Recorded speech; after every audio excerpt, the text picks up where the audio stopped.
For fuck's sake. Not this early.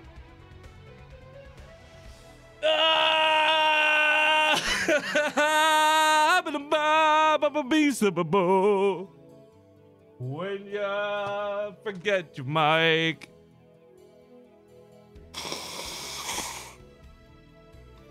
Yes. When he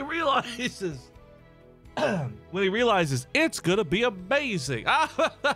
Does he realize his microphone is muted? What a fucking chump. Okay, let's start over. I said hello in 3 different languages, but then I incorrectly said good morning in 3 different languages because it's evening, 5 p.m. here on the West Coast. But guys, girls, ladies and gentlemen, I'm not sure what you heard or didn't hear because fuck my life. But I do want to talk a little bit about something important to me about what's happening tonight. You and anyone tuning in don't have to contribute to this in the slightest. I want to make that clear right before we get going. Tonight is not like a do or die thing. But if we push making $100 on stream tonight, and it's so simple as that, 100 seems to be the number because the previous record would tie at $98.27-ish. But then again, don't trust me with math. But we're on record in the worst month of the year. Nobody ever wants to do anything in January and February because of how difficult it is to make money during these months. Yet, with the Twitch bounties, we've managed to actually tie our highest earning month of all time. Now, some of you are going to ask, how much is that? And I'll tell you what, guys, if we break our record tonight, I will tell you. But tonight's going to be kind of crazy for me if we can push it. So, I have sold out. I have enabled text-to-speech for this broadcast for $2 or 200 bits or more. Yes, there has to be some kind of limit to it. And I'll let you guys help me shit on my broadcast as much as you'd like, as long as we make $100 tonight. It is Sellout Sunday, boys, in every sense of the world, because I want to break that record just because it's something that you can't fucking do too often. So, that being said, our brackets are finishing up here in a moment. Probably by the time this is live, you can check the brackets yourself for the finalized version. But another small thing to report is moments ago, prior to going live, I was eating my dinner at my desk, setting up the stream, having some nice lasagna I had made for myself, and I burned the right side of my tongue. So I'm not sure if I sound normal or not right now, but I feel like I'm doing an impression of like somebody that's perhaps not all there, if that makes sense. It feels really weird to talk at the moment. Maybe that'll get better as the evening goes on. But I want to apologize in advance for that because that's obviously not something I could just like walk off, snap my fingers, and it's all better. But anyways, as weird as half numb as my tongue feels. Clap. Good start to the night. Bardino, thank you for $2. CK Walsh and everybody also donated some earlier. Can I replay those? Does that Join work? my SC2 clan or FDRP. And then CK Walsh. CK Walsh, hello. I was told to donate $2, but I'm a rebel. Thank you guys for your $2 donations. Peace. Then we have some subs. We had Atira. If you guys haven't seen recent events, Atira's been through a bit of a hard time. So if you see her in the chat, give her some love. $2, but I'm a rebel. Cool, that's playing twice. It shouldn't. If it plays a third time, I'm going to freak out. But Atira, yeah, give her some love, guys. She certainly needs it. She's been through some rough times lately. Good to see you in the Twitch chat. Jibby25 also reset for 28 months. Heckin' Jibby. Vresic came in for 4 months. Has loved the passion. Keep up the great tournaments. This ain't Friday, but let's break that record, eh? Thank you for the $10, Laser SCQ. That's cool. This ain't Friday. I know. Don't worry. We are still going to make future Friday events happen. That hasn't changed at all. But before I continue, thank you, people. I actually have to find a game for us. So give me just a moment here to look at the brackets. Oh, I fucking hate to say it, but we might want to cast Terminator. Oh, I want to cast them at the base trade boys, but Vindicta versus Major Bacon, I think. I'm gonna be the first asshole. www.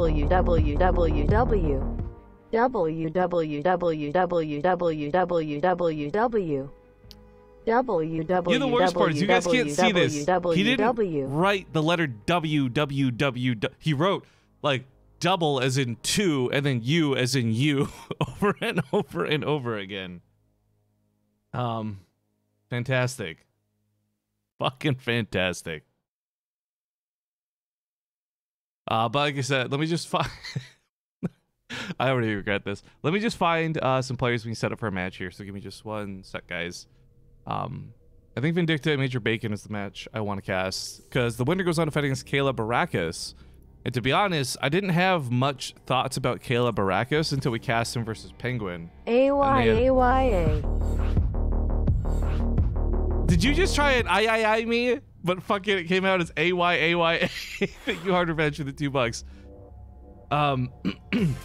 So like I said, let me just get this lobby going. But also the donation bar. So even if we make $100 tonight, I want to be clear, that's not actually money going in my pocket.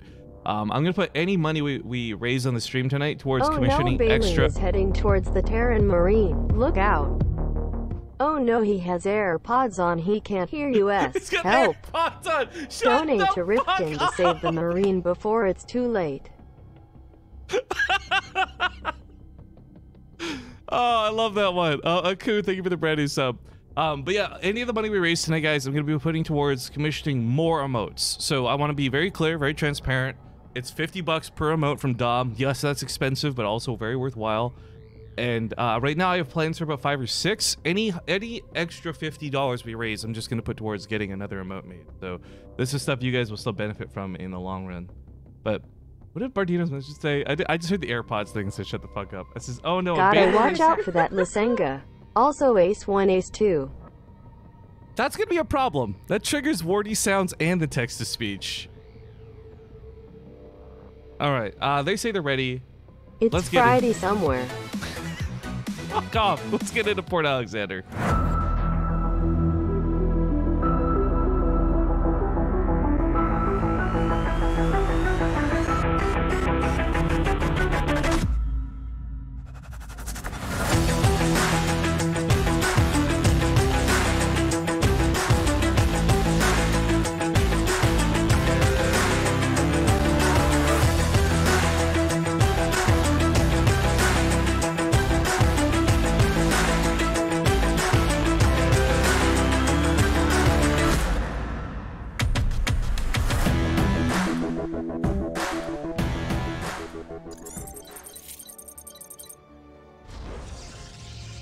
We are getting into game 1 of a best of 3 at the start of this tournament.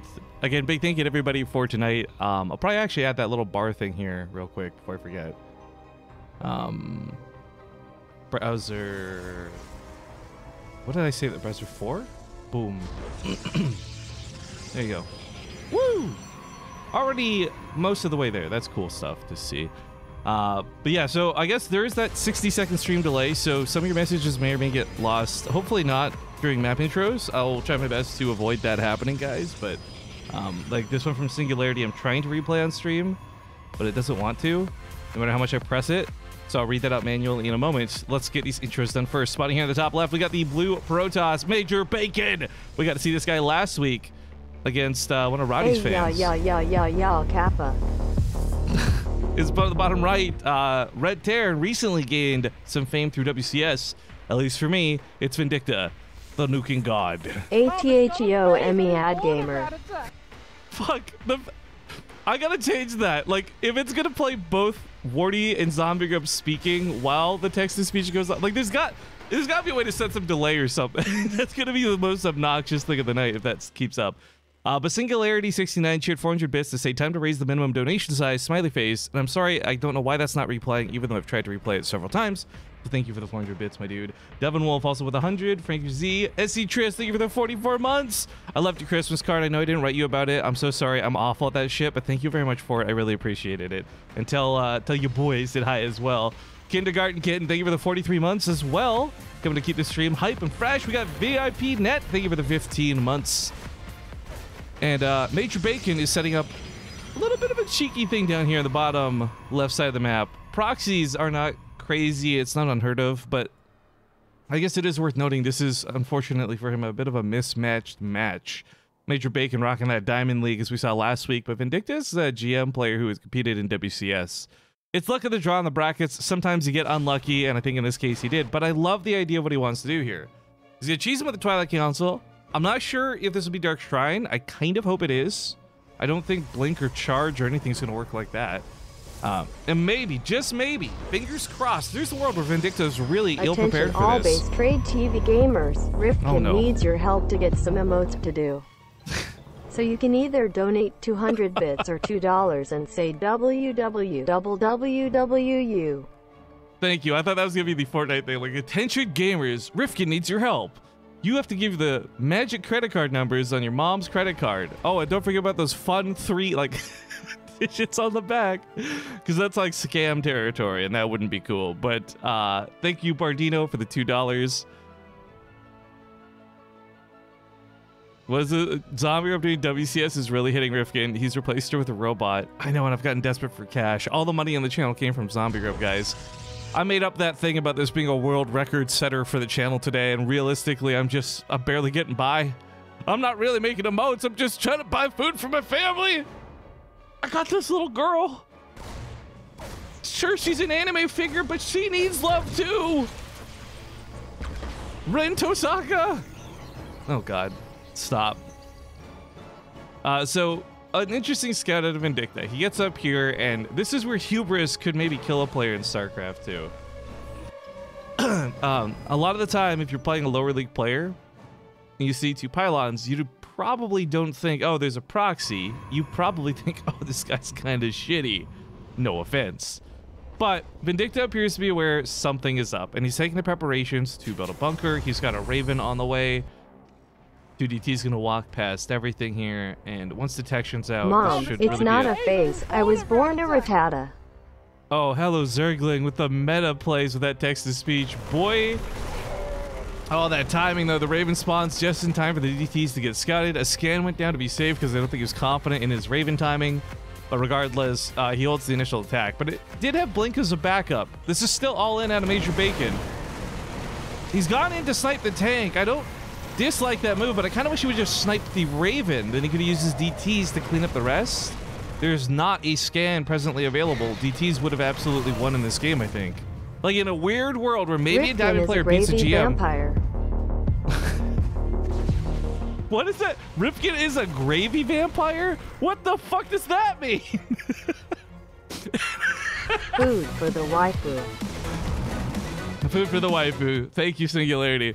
No, but in this situation, I think there's a very real possibility where Major Bacon could beat a player better than him if he pulled off the right moves in this very specific situation.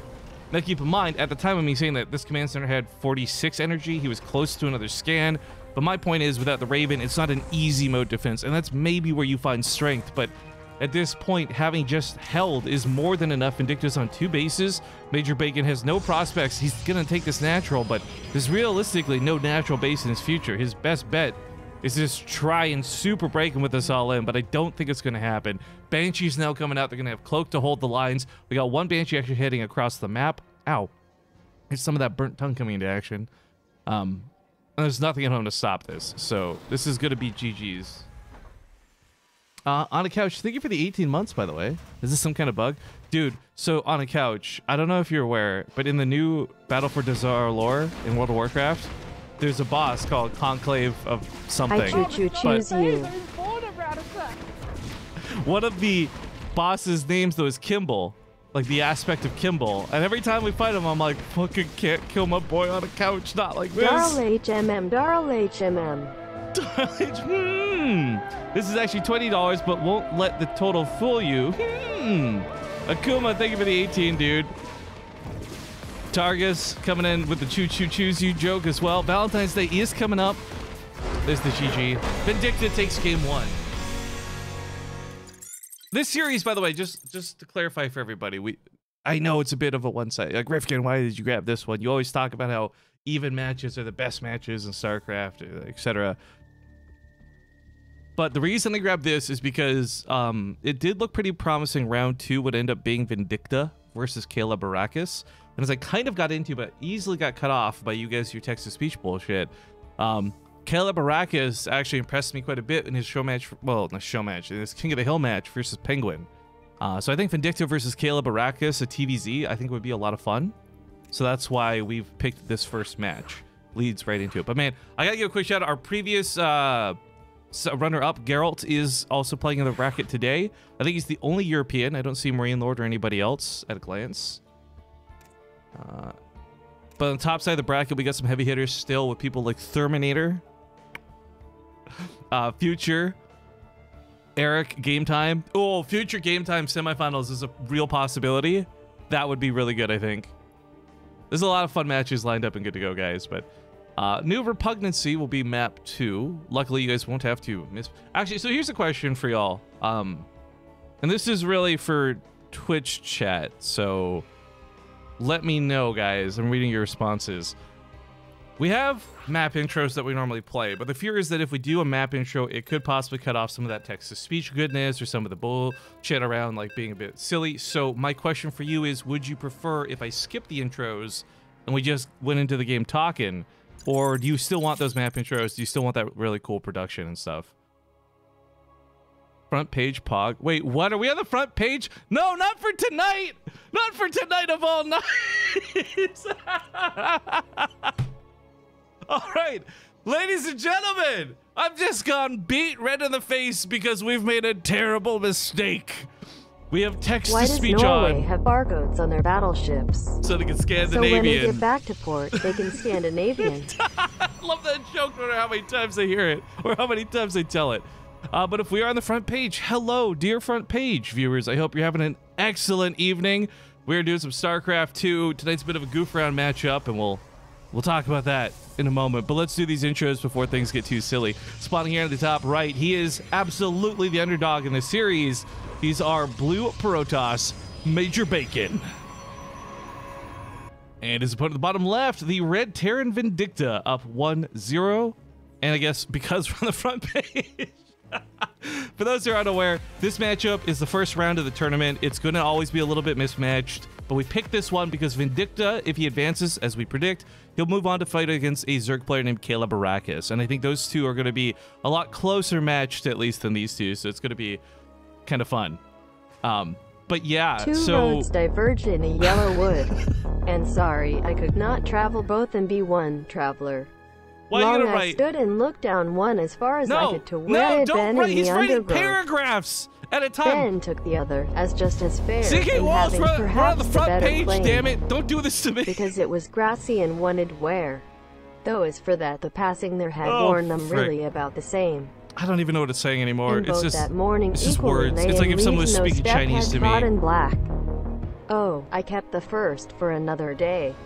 Yet knowing how way leads on to way, I doubted if I should ever come back. Is this Shakespeare? I shall be telling this with a sigh somewhere ages and ages hence. Wherefore art thou Romeo? Two roads diverged in a wood, and I took the one less traveled by. And that has made all the difference. Oh, okay. We might start raising the cap on how much it takes to trigger the TTS if we keep getting more donations like that. But anyways, sorry for the folks on the front page. Tonight's a bit of a sellout night. I've never really done one of these on purpose. We've done some of these reactionary before, but the reason is we're on a record to set for the channel. Not for lowest viewership of all time, fuck you, but for the fact that this might be the most money we've ever made in a single month on Twitch, which is really cool. And if you guys want to know how much that is, I'll maybe tell you at the end of the stream. I don't want that to be the focus of it. For now, we're just gonna have some fun.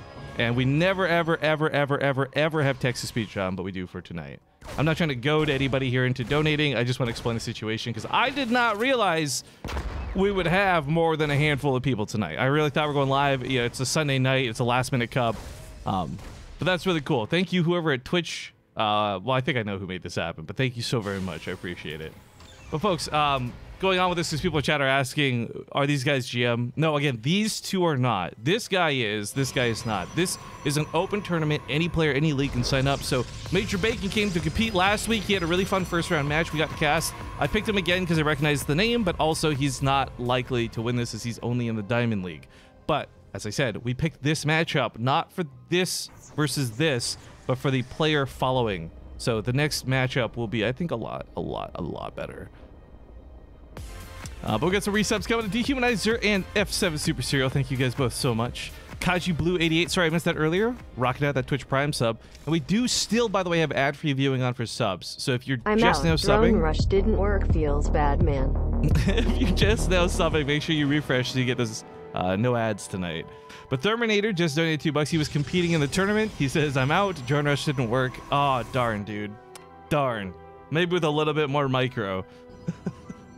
A for effort, mint boy. A for effort. Now, Major Bacon, I guess we've been goofing about. Let's talk a little bit about the way this is going. So, first and foremost, I'm sorry. Vindicta was a little front worried. Page people. That's right. You better apologize for $10. Thank you, CK Walsh. He did initially start a bunker up here. I think he was really worried there'd be another one base all in. I guess, like I said, when you're playing against a player who's a lower league than you, there's really two mindsets to it. Well, three, but two primary mindsets come to mind. One is either you don't take him seriously, ha ha ha, this guy is so bad, and you play really Hey Rifkin, frivolously. What's brown and sticky? A stick. Zerger, best race in Terran, are boring humans in power armor. Oh, I'm sorry. I didn't realize a donation could be so fucking wrong, but thank you for the 259, Spackman. Nice wood on my drop there too, grabbing 10 probes. But the other mentality here is that you do take this seriously and you assume like, okay, because they're a lower league, they're going to cheese me. It's the only way they could possibly win. And that seems to be Vindicta's mindset for this. As again, in game 1 and game 2, now he's playing really defensive. Extra bunkers are super unheard of. This missile turret's coming down out of paranoia, expecting something like DTs. And while this goes on, to liberate deny some money in the natural base. What am I drop round 2 in the main, but there's not many probes left. Congratulations, you killed them all on the first try. Oh my god, what was that Widow button shot? 9 kills, 9 dead probes. And I don't mean 0 like German 9, I mean 9 as in after 8. Wow. And this game is probably over. Wow. Oh my god, the massacre. There's almost no probes left on the field. 8 remain. These Hellions somehow missed hitting any of the 3 that were over here. Feels bad, or either of these 2, excuse me. Feels bad, man. There's a couple of probes not mining in the main base, but Major Bacon is, well, his bacon is cooked. Oh, thank God, Stream Elements is spam protection. Somebody named AAAAA just donated $2 with the letter W copy pasted to the maximum amount of characters. Oh, boy. Deep breaths. How much is text-to-speech? $2 or 200 bits, but we may raise that later depending if these spammy ones keep up or not, but...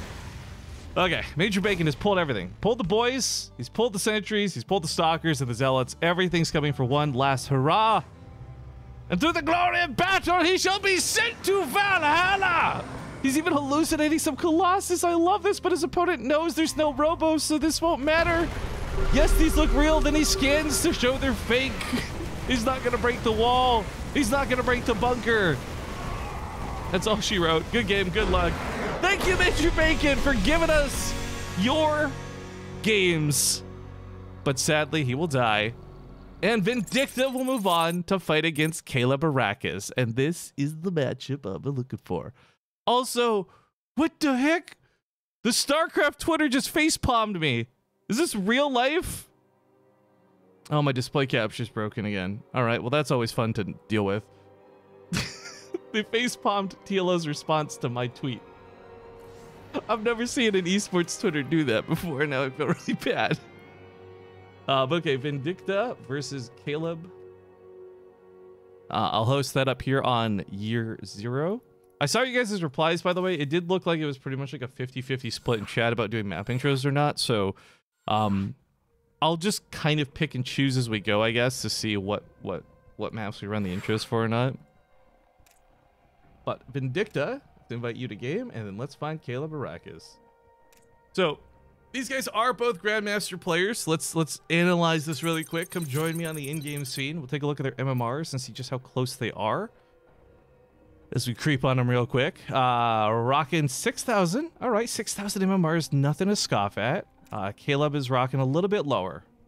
A little bit lower on that league. But still within a close amount, enough that I would say this will be fun to watch. So, that being said, they're saying go, go, go, go. Let's hop into year 0. I don't even know why I came back to my face scene because you don't need this.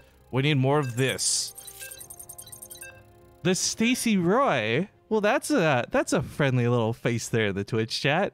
Can you smell Far, far. what the Stacy Roy is cooking? I know you didn't just sub, but thank you very much for your stream earlier. I had some fun times creeping after I stopped typing in the chat. But ladies and gentlemen, we continue on here with the weird Sellout North American Cup. It's a best of 3 as we continue on here in a brand new best of 3. This is on year 0, and for the new people tuning in, this is a brand new map in the brand new season, so still not a lot of games played on this map yet. And we'll see how this plays out. In the top left side, he is, of course, our returning champion from the previous games. It's Vindicta, the Blue Terran.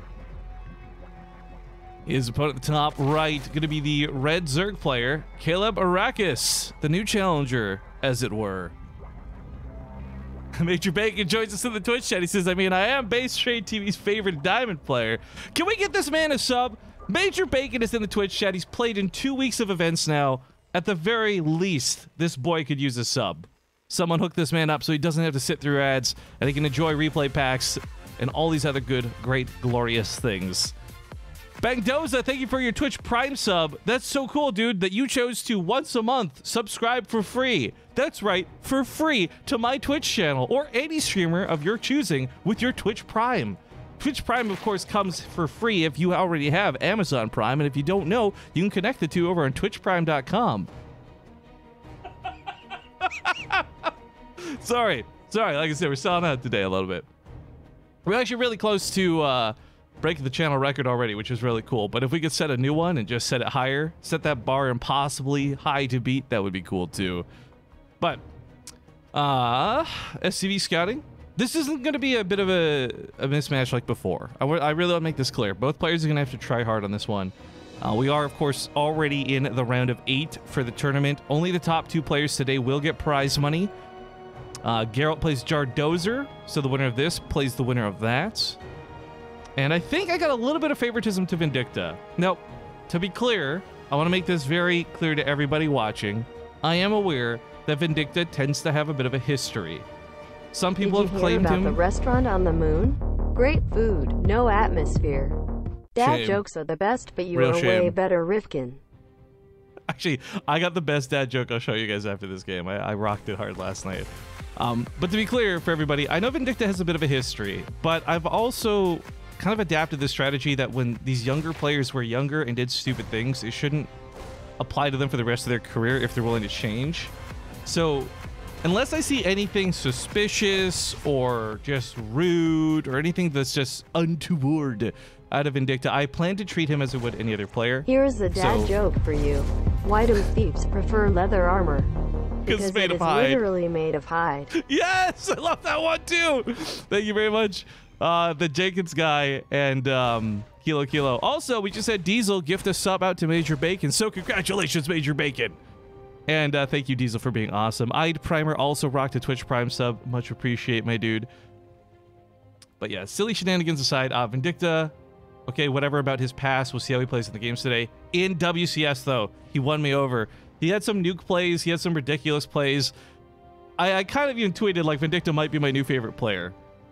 He did play pretty ridiculously. And I'm excited to see if he brings out any of that versus Caleb Arrakis, or maybe he actually has more standardized builds. I honestly don't know. We haven't seen enough of him to find out. But Dust Gaming certainly has an interesting prospect of this Terran's future. On the other hand, Caleb, like I said, a player I've seen around the block, so to speak, but prior to his skirmishes versus Penguin, I hadn't cast anything of him in a while. That was just like last week, too. So fresh in my mind is Caleb Arrakis, and in at least a ZVZ, he played so solid, he played really well, that it makes me confident that he should have a chance, at the very least, here in the TVZ. But different matchup, different balance complaints. Zergs are losing by 5%, guys, etc. I guess on the off chance, I've been really on the meme train hard lately, and the off chance anyone didn't catch this one, where is this? This got spread out all over social media, but yeah, for the Zergs out there, I'm sorry. Rest in peace, guys. You'll eventually get those buffs you deserve. You'll eventually stop losing 5% of games when you're not Nidus swarming for an all-in and having a ridiculous amount of units come out and make it look broken AF. Don't worry, guys. You'll eventually get those buffs you've been looking for. Sayai, thank you for the brand new sub. Welcome to the channel. Welcome to the fam. All right, Reaper's hopping down left, right, everyone jumping all over the place, just looking for an opportunity to get in somewhere. But for Vindicta and this map, there's a lot of little chokes. It's a little bit difficult to run up here, and they're not so tight that you can abuse them with Hellions, but they're just barely large enough that Lings can surround your units if you come up the ramp the wrong way. So that's why he's being very cautious about actually moving up there. Meanwhile, the main base looks like, all right, he actually pulled the drones away from the left side to avoid the Banshee. That's kind of cool. So a little bit of lost mining there for Caleb. Not going to skyrocket and stay ahead too long for Vindicta. That should start coming down. Yeah, as soon as he gets back to mining. Shots going off over here. Banshee's grabbing a couple drones without dying. Is there third base on the way? Yes, Vindicta is looking to play a little bit more macro with this. Sean DeWolf 11, thank you for your 19 months of support. Two zealots walk into a bar. After being told the bathroom is out of order, they both scream, "We cannot hold!" Well played. A Marine walks into a bar. He goes up to the bartender, says, "Where's the counter?" Am I right? Hellions here having some struggles. They will get killed by the Lings. The Banshees, however, do take out the Queens, although at the cost of one of the Banshees. Of course, Banshee's getting 101 a lot of the Queens in most fights, but in this case, took out, I think, is that all but one Queen on the map right now? Where's Xena's tab? I'm so fumbling on this. No, he's got two. So the problem with this is as Caleb brings these forward to deal with the Banshees, they are no longer injecting. He doesn't have the energy to necessarily spread creep all over the place. It sucks losing those Queens, and it really hurts his map control too. So for Vindicta, this is great. It doesn't win him the game, but it does halt some of the progress from Caleb.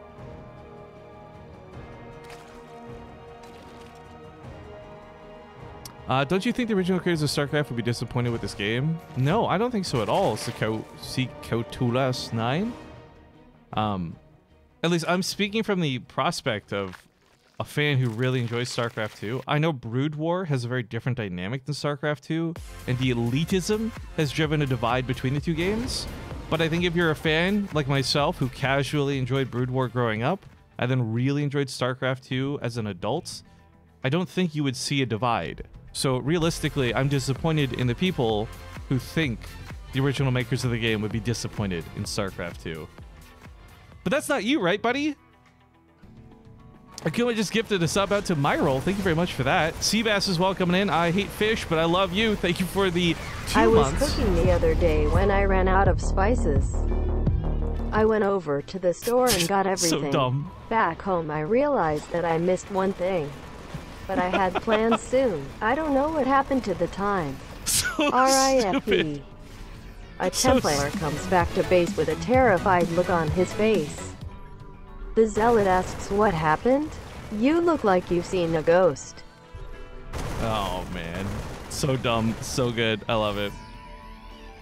All right, Hydras unfortunately aren't move command as they were rallied forward. That's going to cost them a couple on the front line. Nothing too dangerous. Vindicta has cleaned up a large amount of creep tumors while this went on too. So while it's easy to replace them as a Zerg player, we don't have Caleb having those extra 5 queens in the front lines, but instead only like 2. So spreading this creep and band-aiding his lost terrain is a little bit easier said than done. I actually really like Vindicta being active about things like this. Watchtower, of course, controlled by the Zerg, so he'll see this coming. Ricky D just hosted us for 21 viewers. Ricky D, the fact that you were streaming to 21 viewers, you got my respect, boy. I hope you had fun doing whatever it was you were doing. My favorite train conductor. And may you never eat a banana on death row. This little unload here is not the big point just yet. It's not really in range to do much. On the bottom side, though... Ooh, it's not a lot of Hydras, but it's enough to possibly pick off that medevac full of Marines. Vindicta is right to run away from that. Trying to unload would just result in death. So many Banelings sitting here waiting. Well, Vindicta is the one who's certainly been, I think, grabbing our attention in this game. He has been very active at picking up tumors and doing these drops. The reality is Caleb's also holding up on the macro side of things. His supply, his actual income, his money has all been looking pretty darn good on 4 bases. Vindicta at the moment is thinking about taking a 4th himself. But this is my favorite style of TVC. I mean, I know mech is great, and we like to hype up players like Gumiho and what have you, but this is going to be like just Marine Tank in its purest form. Maybe a couple Widowmines get thrown in the mix, I don't know. A couple Liberators too, but when it comes to it, it's brass tacks for Terran, and Marine Tank is a really fun way to watch fight against Zerg. On the other hand, though, Caleb has, for more or less intensive purposes, gotten Hive Tech somewhat unscathed. A lot of the attacks here out of Vindicta have been doing really cosmetic or like army damage. He's not Hey, really hit the economy much. Did you know we're no strangers to love? You know the rules, and so do I. Do I? Commitment's what I'm thinking of. You wouldn't get this from any other guy.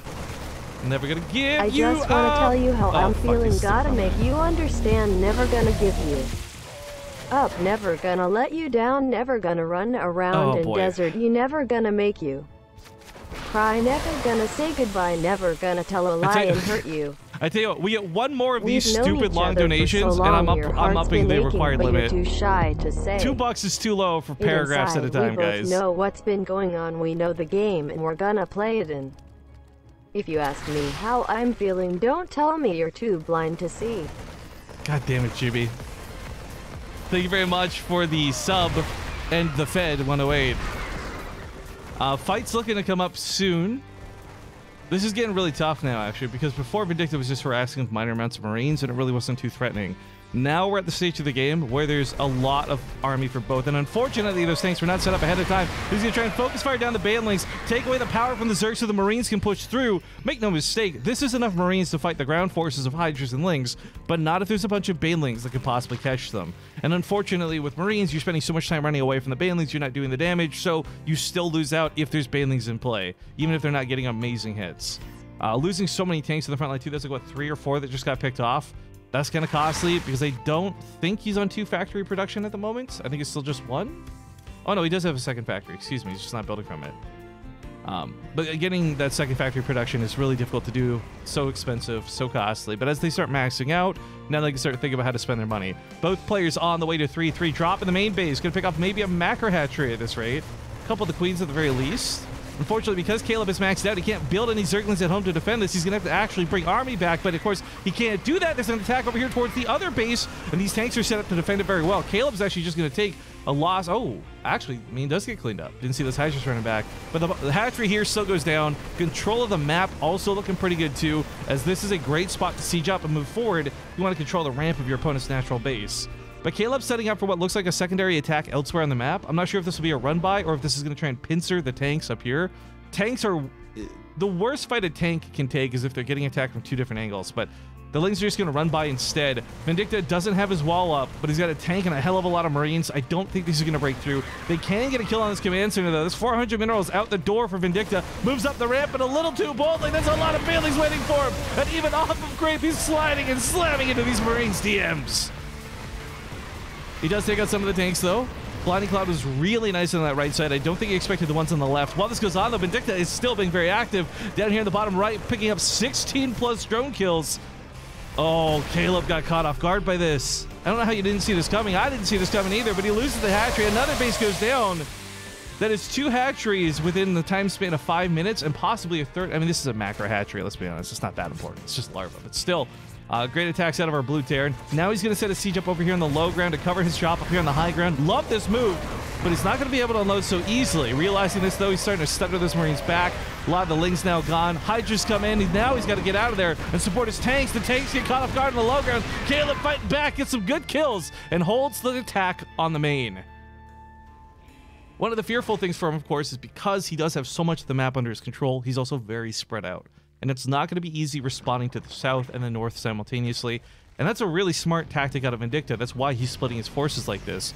Whether it's a big drop to one base or a little attack to the other, either way, it's a lot more difficult for Caleb to pick what he wants to split to respond. Because if he picks a little too much or a little too little to either side, it could really offset the balance of these battles. Instead of trading out on both, he loses on one while he wins on the other. Excuse Still me, not a win. let a real caster speak. We got Terran here, doing the thing and killing. Wow. The Zerg, while the Zerg is doing the nasty and Fucking Zerg roasted. noises while eating a terrain. The analysis? Buff Terrans Kappa Kibo. Kowalski analysis. I never understood that meme, if I'm going to be honest, but I understand that it's a thing. These Vipers are still going to be so crucial moving forward. We got Ghost Academy on the way, and while I want to believe that's for hype of nukes, likely snipes will be very nice going forward. A couple of EMPs to grab those Vipers. Vindicta really trying hard to bait Caleb into taking a fight up this ramp, but as Caleb, and as you, the viewer, I'm sure is aware, it's bad if the Zerg player goes through this tiny little choke. So he starts setting up to go for an attack from behind. Vindicta's kind of set up for this. Tank pops off over here, a couple Bailings on the backside. if there's a pincer move, like a true pincer move from 2 angles, I can see Caleb possibly taking this fight. We're going to super zoom out for this one, but looks like he's lost a lot on the right side. Blinding Clouds come in, though, and take those tanks out of commission. Marines falling back into nothing. Hydra's surrounded. I think he's going to break Vindicta's attack once again. Very nicely done here by Caleb Arrakis. Now, for the first time in a long time, Vindicta's army supply has taken such a hit. I mean, look at the trades over the last 10 minutes of this game, right? It's been fairly back and forth. Any trades lost are quickly amended, but in this case, that's a steep drop-off. Say one in chat if you call hamburgers steamed hams. Who the fuck calls a hamburger a steamed ham? I'm Canadian, and I'm aware we say weird things, but ain't no... Oh, that's a Simpsons reference. I'm so dumb. I'm so stupid. Oh my god. Skinner! Alright, double drops in the main. Don't look that dangerous. Yes, dear viewers, that building is on fire, but it's not actually burning. This is part of the new skin set out of the war chest this season. The Mechanical Zerg. So funny enough, yes, the buildings do catch fire, but they don't actually burn down like the Terrans do. Although I wonder if that's a trade-off Zerg players would take. The ability to uproot or lift your buildings, but they burn down if they get low. But they have no means to repair it. That'd be interesting. We got Anabolic Synthesis. Oh my god, this is maybe the second time in a pro match I've seen this upgrade gone for. This was actually buffed a lot in one of the recent patches. And by the way, I think we are going to get blessed with nukes because he put down additional Ghost Academies. Only reason you would do this if you want to build multiple nukes. But while Ghosts are coming out and they'll certainly help with things, we need to talk about the Ultralisk because several of you know the Ultralisk through the history of StarCraft 2 as this big, clumsy, fumbly, strong unit. But what you need to be aware of in this case is now they are fast and not so clumsy. That Anabolic Synthesis upgrade makes them faster off of creep, and this interacts very well with how the army works. Beforehand, like last year, you'd see these Banelings run alongside the Ultralisk, they get picked off, it's whatever. Now the Ultralisks actually run faster than the Banelings when moving on the front lines, so the Banelings stay safely behind the Ultralisk, so it takes the hits on the front line, allowing a lot more Banelings to survive and get through. But 7 armor, wicked fast speed. You're gonna see like some tailwind behind them too when they're off the creep. Look at that, you see the little jet streams behind them? You know why you can see that? Because I'm broadcasting in 1080p, baby! But the Ghosts do snipe off the Ultralisk, and Caleb loses that frontline tank. Falling back is not the wrong move at all. Sonic the Hedgehog, dude, he's moving so fast, he's creating draft behind him. Nukes are almost prepped and ready. Looks like he's got 2 and a third one on the way. I'm not sure what he plans to nuke, but the beauty of a nuke is it is going to make Caleb start panicking and look all over the map. And if he's looking in the wrong spot at the wrong moment, it's not that a nuke might go off, but suddenly the attack that was, you know, held up in the middle of the map waiting pushes in, and you don't respond because you're looking for these ghosts. They have their guns holstered, by the way. So on hold fire like this, it means that they will not be accidentally shooting off their auto attack and giving away their position. Over here, this ghost looks like it has been scouted, though. Moves the Spore Crawler accordingly. Another nuke here in the bottom right. This one doesn't have a Spore Crawler, so the drones do get pulled away. This will hit the hatchery and it won't kill it, but what it will do is take it down very low because the hatchery is already damaged and kill all the larvae with it. Not great, but not terrible, considering nukes are still expensive. That ghost is also going to hide for a bit. I think Caleb's going to look for it, though, so the second nuke's a little bit wasted, unfortunately. Killed Dumbledore. Vader is Luke's father. Bruce Willis was dead the whole time. Oh, you dick. Tyler Durden is actually the narrator. How dare you spoiler Thanos this? Snaps and kills have the galaxy. What? I didn't see Avengers yet. And the Titanic sinks at the end of the movie. But they said this ship can't sink. Thank you, C.K. Walsh. I'll tell you what, guys. If Vindicta lands a successfully awesome nuke, I'm going to gift out a bunch of subs in chat. That's how I'm going to celebrate a sick nuke if it goes off. But easier said than done. However, the number game may be what he wants. He's building... Did he just build more Ghost Academies somewhere? I thought I saw that in production tab. Am I crazy pants right now? He did. Okay. Oh my god. Oh my god. Oh my god. Caleb looks... And he responds almost a little too late. Oof. That could have been really bad for him. Not game-endingly bad, but that's like, oh, hey, suddenly a good chunk of your army's missing. Now, unfortunately for Vindicta, I think one thing he's doing that's a little predictable is when you nuke over here and you hear another nuke go off immediately, it's probably within the vicinity. The question is where, but he's not paying attention, so he's gonna land a good nuke. That's 13 dead drones! Not quite 10 subs worthy, but I'll tell you what, that was still pretty awesome nonetheless. That only took like 5 nukes to get the hit he wanted, so not worth it so much in the end. His army's out of position in a vastly bad way. The attack on the top side completely caught him off guard. His production's over here. Some of his buildings were over here too. Ghost could possibly self-nuke and maybe try to take this out with him, but this so far is only scraping the surface of this attack. It's realistically just got so many Hydras. Clean this up will not be a lot of fun. The walls break, so the links around the Ghost and the Marines. He cloaks a little bit desperately.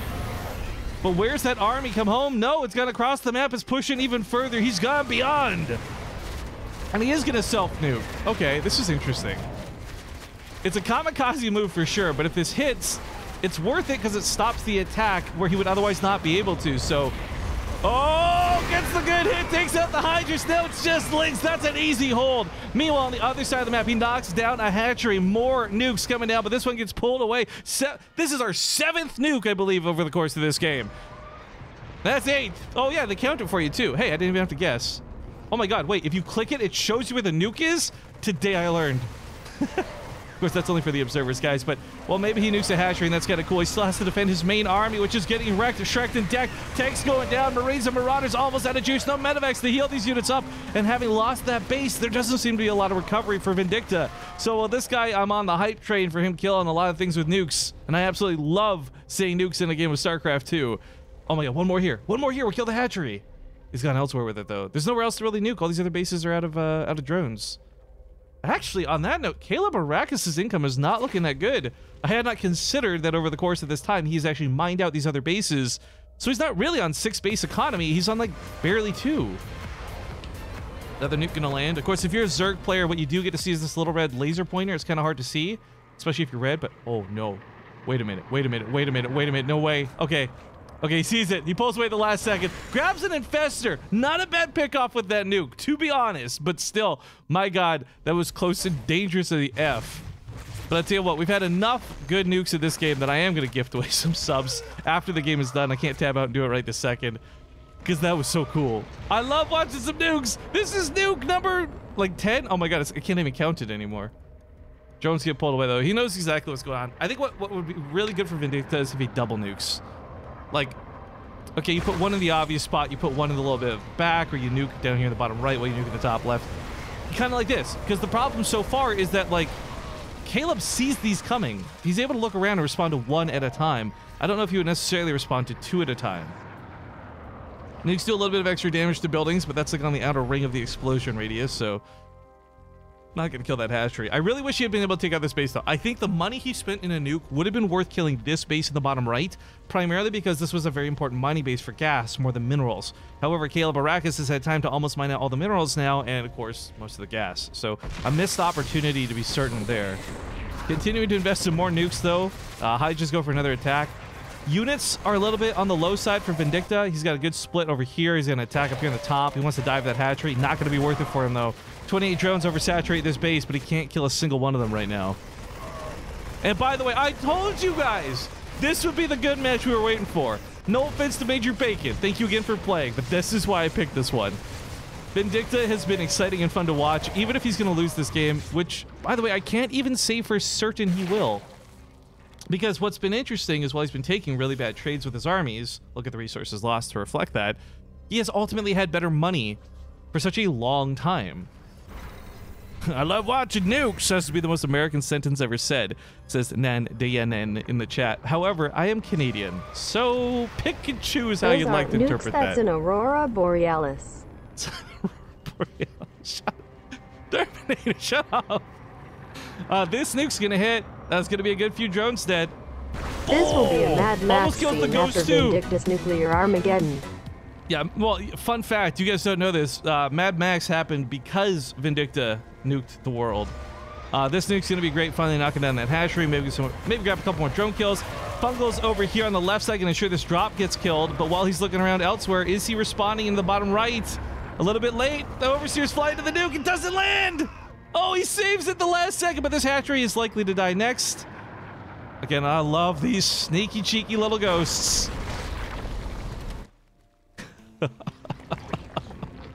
Oh, this is fun and ridiculous. Lucky Tuck says, this is a good StarCraft 2 stream. Good work, seeing a lot of improvement. Oh, you silly guy. No, it's not. It's a terrible stream. Haven't you heard Reddit's reviews of me? Thanks for stopping by. Tonight I didn't expect to be on the front page, but you know what? I brought some nukes to the goddamn front page of Twitch. What more could I ask for? Well, some money, frankly. Guys, $2 text-to-speech is still on. 200 bits as well if you don't want to use your hard-earned cash. But looks like we've already reached or come very close to reaching our goal of $100 to break the channel record for the night, which will be really freaking cool. But of course, I'm going to put that money towards making and commissioning some new emotes from Dom, perhaps one of the most prolific emote artists on Twitch. Very excited for that. Infestitarians are an interesting Rifkin choice. is awesome. Day 9 broke records. Husky broke records. Rifkin breaks the rules. Fuck off. You can keep your statistics. I prefer the magic. God damn it. Infestitarians, for those who, again, are coming back to StarCraft or maybe catching the front page, they're not that great, generally speaking, but they do have specifically an anti-air weapon. It's that purple little rocket launcher you saw, and it does, like, with his upgrades being nothing, I think only, like, 16-something damage to air. So it's not super crazy, but it is pretty nice. And free units are free units, and he's just got so many infestors. He's going to have potentially a lot of infested Terran. But the opportunity to use these is easier said than done. Right now, he's opting to go for some neural parasites. Will be difficult to pull off.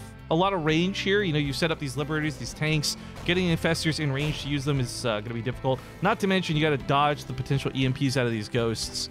Vindicta, by the way, still has 4 nukes in his back pocket while this goes on. Nukes are like, what, 100 minerals, 100 gas? Not exactly free, but not bad. I love the fungal growth. Canceling snipes on a lot of the ghosts. Those get picked off. Now the Brulers have power to push in because there's very little anti-air. The stream was good. We still think you're last place in marbles level Canadian bacon. Hey, wait, hey! We don't talk about stuff like that, okay? Overseer's here in the top, so we'll pick off another ghost. These nukes... God, he's flying out here with a lot more nukes than he's hitting with, that's for damn sure. But still, I love the effort. I love the hustle. The snipes are actually really great against the Broodlords. Like, I want to make clear, guys, well, it almost looks like Vindicta is trolling around a little bit. He's absolutely not. He's playing a very real game of StarCraft with this, and that's why Caleb Arrakis just can't seem to break him. Nuke. Yup. Thank you, Devin Wolf, for the 400 bits. Double abducts to kill that ghost, but picking off that ghost is good. Those pesky little buggers have been a real thorn in his side this game. And it's becoming more and more difficult to find opportunities to go for these nukes. I picked this amount very carefully. I hope this works. 529.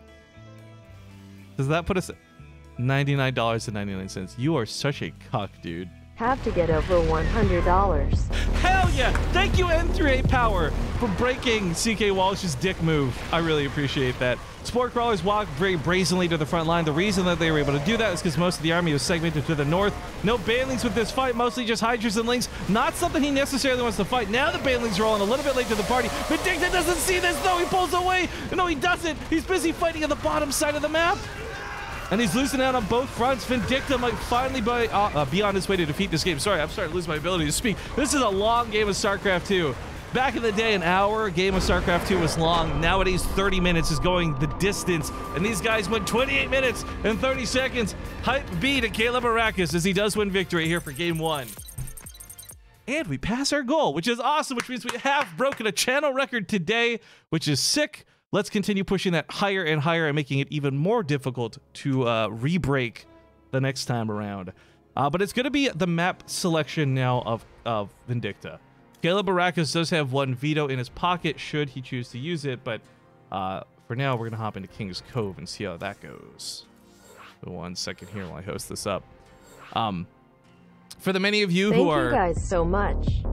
You guys have saved the Terrain Marine with AirPods on from the Banelings.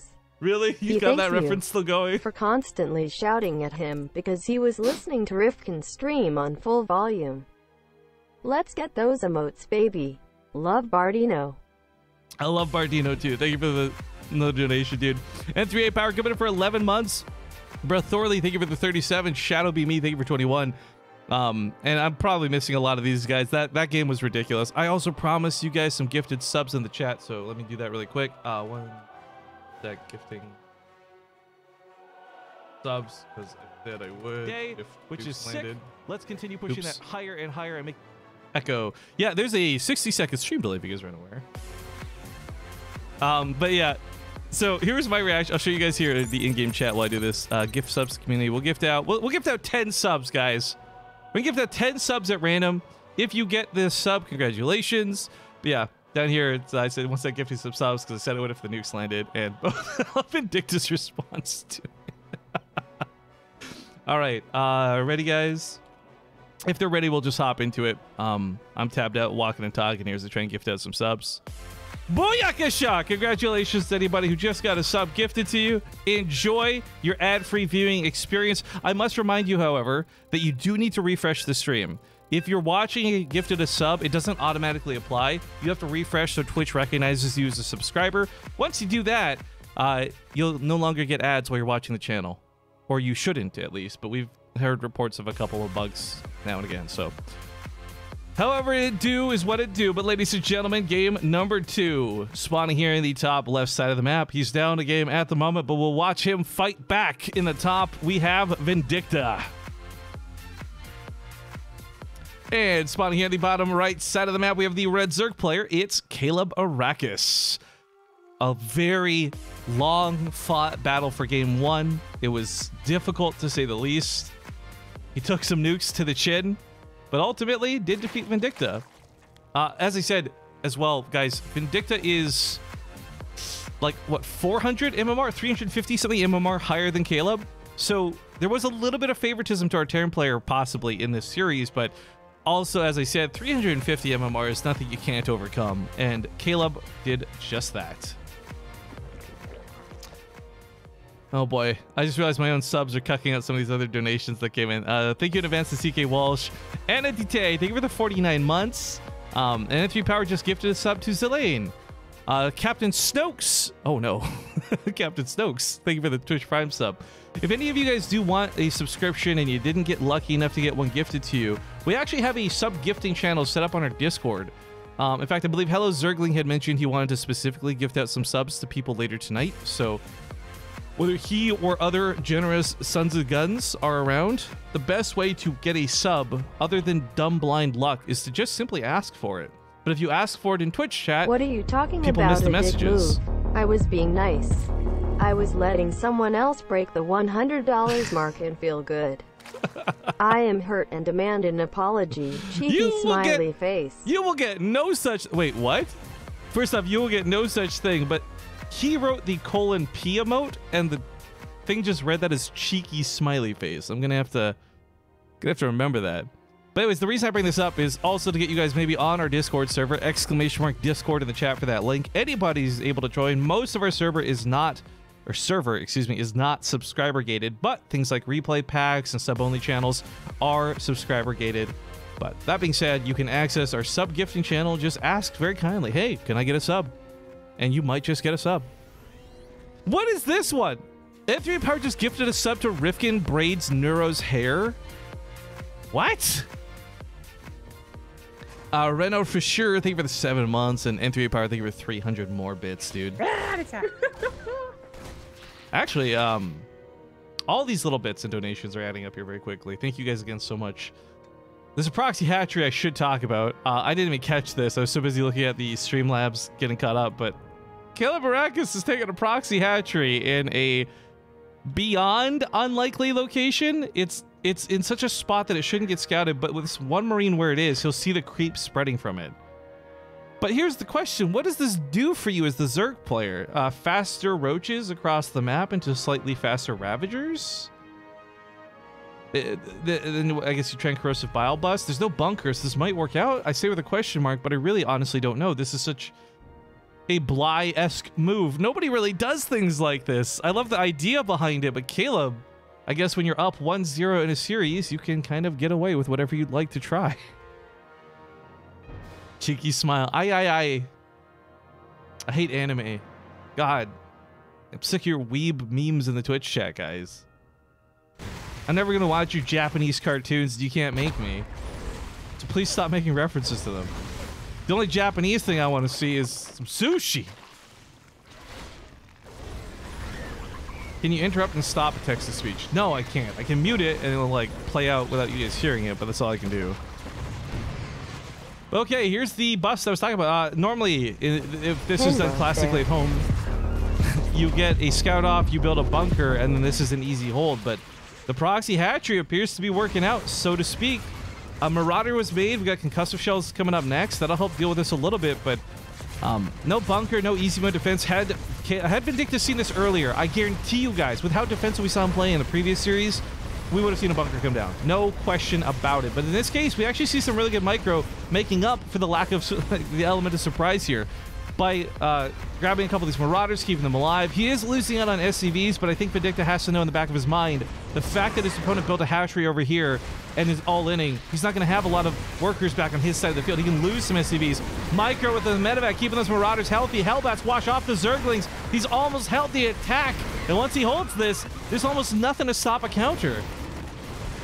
1, 2, I'm counting towards the end of the game. 3, 4, 5. Actually, no, at this rate, I could pull a Mr. Beast and end up counting to 1,000,000. No, thank you for that. But realistically, Vindicta's done an excellent hold here for someone who did not see this coming. He's still suffering damage. He's not done with this yet. Lanes here in the main base are a little bit more chaotic than you would expect, but he finishes this up on 25 workers and a natural base. His army supply is also doubling that of his opponents, and more to the point, it's got a type advantage. With Marauders and Hellions, or what will soon be Marauders and Hellbats, nothing will stop this push from getting at least into the natural base. Now the question is, though, do you stop and take the time to kill this hatchery, risking more units being built and harassing you, or do you just go for the kill? And I think killing this hatchery is the wrong move, to be honest. I think that no matter what you make out of this, it's like 3 or 4 units maximum, so let your reinforcements cover this. Timing is everything, and as I said, Caleb Arrakis, at the time of me speaking, down half the army supply. This gives him time to build more roaches. This gives him time to build more spore crawlers or spine crawlers, or whatever defense is necessary to stop a counterattack from ending his life. He does at least send a Liberator over, but there's only one queen. She can easily maneuver around this. Another donation coming in, but no text with it. It's CK Walsh testing something. It says, let's test this. Cheeky smiley face, W cheeky smile. Oh, I see what you're going to do there. Yikes. Rovex714 says, may I have a sub, please? My sir, if you were not listening, people tend to not gift out subs in Twitch chat because it gets a little spammy. We do it through our Discord server. There's literally a channel called Sub Gifting Room. If you want a sub, go request it in that channel. Or N38 Power's got your back. Thank you, N38 Power. But yeah, generally speaking, it's great to ask it in the offline channel or in the Discord channel, because even if you're not online, somebody might see that message later. Whereas on Twitch chat, they're never going to see it once the stream's over type thing. So again, it's not just gamifying our Discord server. I gain nothing from having you guys come join it, but it is just a better way to communicate when we're not streaming live. That's why I try and push our Discord, because I think one of the best things we can do is try and communicate with you guys. At any rate, this third hatchery is probably going to die here. A couple Hellbats do get picked off, but Marauders have concussive shells, so these roaches are just dead. Goodbye. With the Hellbats still living, that means these Lings will have a hard time getting on top of this. That Liberator also continues to police anything it can. I wish this medevac, you know, units have a kill counter in the game. You see how many units they've killed. I wish this medevac had like a heal counter. This medevac can save countless lives in this game. And Vindicta holds the defense, counter attacks, and wins the game, tying up the series now 1-1. And if you are one of the many subs here on the channel, now's the time to use the Ace Match remote before it's deleted, removed, and replaced, because we are going to game 3. It's the Ace Match. I will just take a moment here, guys, because I've been non-stop speaking for an hour now. So just a 2-minute break, nothing crazy. I'll be back very soon. Thank you for watching. Thank you for tuning in. Hello, front page of Twitch. You guys are crazy for checking me out, but thanks for coming by today. And like I said, be back in just a couple of minutes.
All right, guys, we're back. Thank you very much for enduring that break. We're actually going to rock into the map intro for Kairos Junction because we do have a lot of people tuning in. I want to show off my hard work. So it's game number 3. Things are tied up 1-1 if you're just tuning in. Let's get into the match.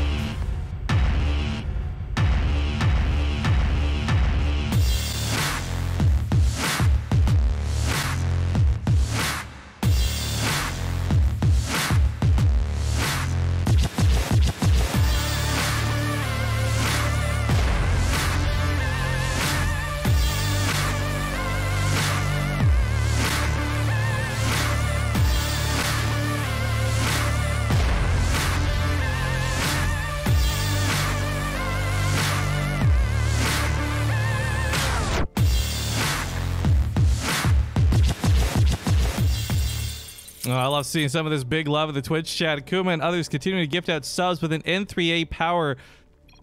Just not even like one solid sub bomb. I just look at the list and he's gifted out like 6 or 7 subs over the last few minutes. So thank you, N3A power. But folks, let's get into game. It's map number 3. I'm triple checking that I'm not muted. Great. That's a good start. Spawning here on the upper left side of the map. He's the blue Zerg player, Caleb Arrakis. And his opponent to the lower right, it is Vindicta. A very interesting show, by the way, of TVZ. I want to make comments and jokes about NA, but the real deal is that these guys have actually played this series really well, in my opinion. Both in game 1 and then, as weird and cheesy as it was, I love the idea of what Caleb Arrakis was doing in game 2. It almost worked, but like still responding and defending Vindicta held greatly. And that's what's brought us here to game 3. And I did not think this series would necessarily go this distance, but it's been really fun to watch. However, we need to talk about how interesting the next matchup gets. So we are going to be casting both of the semifinals matches tonight. This leads into one of them. The winner over there on the top side is Geralt, who is a European Protoss player. He finished on Friday 2nd place in the tournament. So he's got a pretty good run going for him. It'll be very interesting to see who of these two goes on to take on Geralt over there. Top side of the bracket looks like Future's doing pretty well. Game Time appears to be a little bit behind in the brackets, but Game Time usually streams, and he is at this moment streaming. So I want to give a quick note. You guys can go to twitch.tv/GameTime301 if you want to watch his matches. He's playing over there. He's streaming his games as well. So while we are not watching them live or casting them, you can still see some of the other tournament action that's going on. Plus, to be honest, recommendation nonetheless, Game Time, I think, has a really great attitude.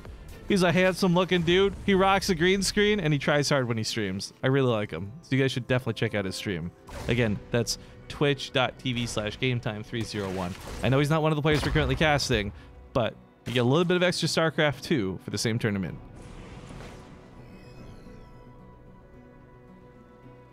Oh, no. We gifted Tom a sub? Who did that? Akuma gifted Tom a sub. Tom's the biggest freeloader I've ever met in my life. I hate that guy. God.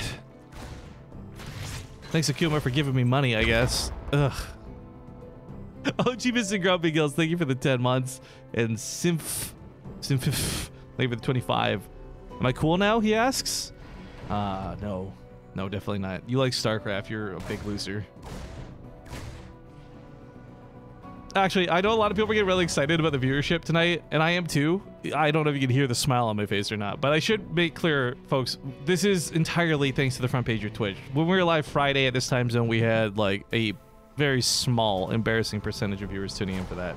But I don't really mind, and I don't really care. Well, it is awesome to see that there's a lot of people possibly enjoying StarCraft together. for me, I love doing this. Like, I just love watching the games in the first place. You can watch WCS, you can watch any games I host. And the fact that I get to speak about it with my friends, possibly get paid to do so, that's a pretty good feeling. I love where I'm at. So, well, it's nice having all these new viewers come in. By the way, hit the follow button if you haven't. We're close to, I don't know, we're not close to any goal. Just hit the follow button. But for those who do regularly tune in, whether it's for 5, 15, 1,500 viewers, it doesn't matter. Thank you guys for always being here. I really appreciate it. Seeing some of the same names over and over and over again in the Twitch chat. Any broadcaster is happy to have some regulars.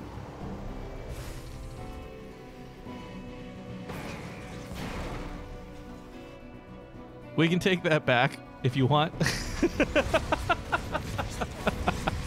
Don't worry about it. Thank you, Akuma. By the way, Akuma, side note, I don't know if you saw in the chat when I wrote it in game earlier, but I'm finally on my way to a 25 Academy. 10 days to go, boy. It started, and then I get to spend 100 million gems and everything trying to get tier 4 troops. So I know I'm not close, but it's finally happening. Third base coming down from Vindicta. This is going down in the main base to stay safe. I like this. Hellions starting to cruise and peruse the left side of the map. They're going to find a little bit of creep to clean up.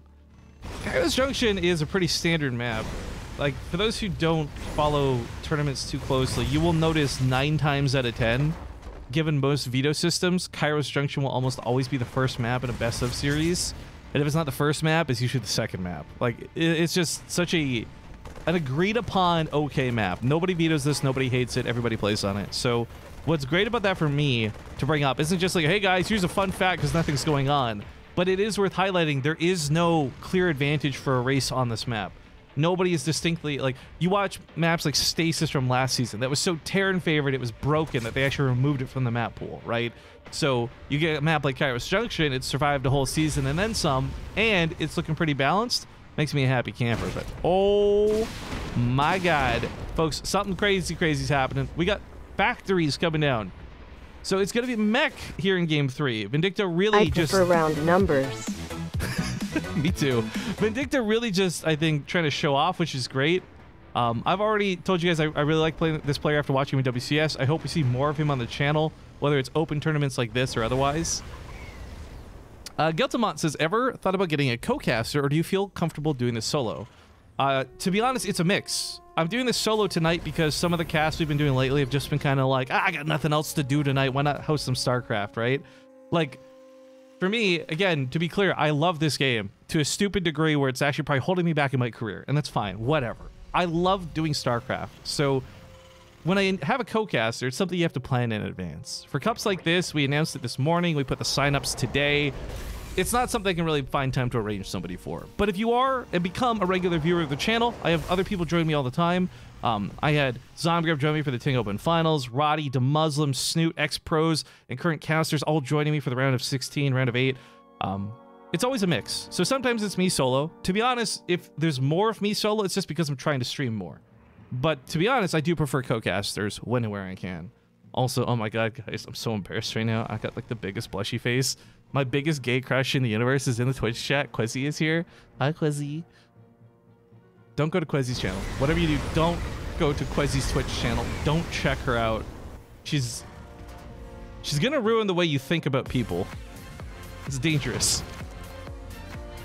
Nice cloak Banshee hit squad. He does have hyperflight rotors. This makes these Banshees very fast. You can kind of see the little jets behind the wings. So hyperflight propelling themselves through the atmosphere. They can get around the map very quickly. This doesn't make them any better fighters necessarily when it comes to head-on engagement, but it makes them almost impossible to catch because they do actually move faster than an Overseer. So it doesn't matter that the Queens can reach them because they just can't see them. The Overseer will always be outrun if doing this correctly. He's also taking time to repair these. I want to note that too. A lot of Terran players who go Hyperflight Rotor Banshees, they treat their Banshees as very expendable units. They grab 17 drone kills and then they're just gone. But he's been keeping a lot of these alive. He's pairing this up with what is a Cyclone Hellion style of a mech army. For those who haven't watched StarCraft in a while, you hear mech, you think tanks, you think doors, you think this big slow push. That's not how they play it anymore. A lot of the times it is Cyclone Hellion into what can turn into that slow mech army, but the faster speeds and the very volatile danger of these faster, dangerous units have been more preferable out of Terran players of late. Also, Mark Mark, you know, we used to call him Mark the Carrier's Tronic. Nowadays, he's Mark, I can't ban a staff in my Twitch chat Tronic. Thank you very much for your 15-month resub. It says, make the suffering stop and ban me now. I want to. I've been trying to so hard. Can you just get fired from Twitch already so I can ban you in my Twitch chat? It's all I want. It's all I want for Christmas. Ooh, Hellions and Hellbats over here on the left side managed to run in and transform. Doesn't quite have transformation servos, but also these banshees with the wicked spick fat. Wicked fast. I can't speak. I think I just accidentally said a racial slur I didn't mean to. But wicked fast speed is the word I was going for. Managed to take out this hatchery, run topside, and grab some more drones on the way out. And more importantly, I think he's going to keep these banshees alive once again. So these have 4, 3, 2. Okay, it's 0 because it's new, but several kills apiece. They have certainly been getting a lot of damage in this game. The Hellion run-bys are a little bit less effective, unfortunately, but if left alone, it's Blue Flame, and they have no weapon. Well, it's no weapon upgrades. Okay, that sucks. But he's got Blue Flame, and that's enough to roast up drones. 2 to 3 shots per Hellion, easily taking out 5 here. Not bad. Baiting some Banley shots as well. And oh, the Corruptors are left alone in the middle of the map. Megfield Accelerator is done. If you guys want to hear ridiculous numbers in StarCraft 2, 400 damage to armored units is the base amount of damage a lock-on does. But with this upgrade here, they do 800 damage over, like, was it 14 seconds? To any armored valued unit. So if he catches himself for a second grabbing a Corruptor, if he catches himself for a second grabbing a Roach or a building, they are going to melt. That's the beauty of these. However, keep in mind, while all of that sounds like a great advertisement to buy a fast new car, Cyclones only have 120 health. They are pretty fragile glass cannon units.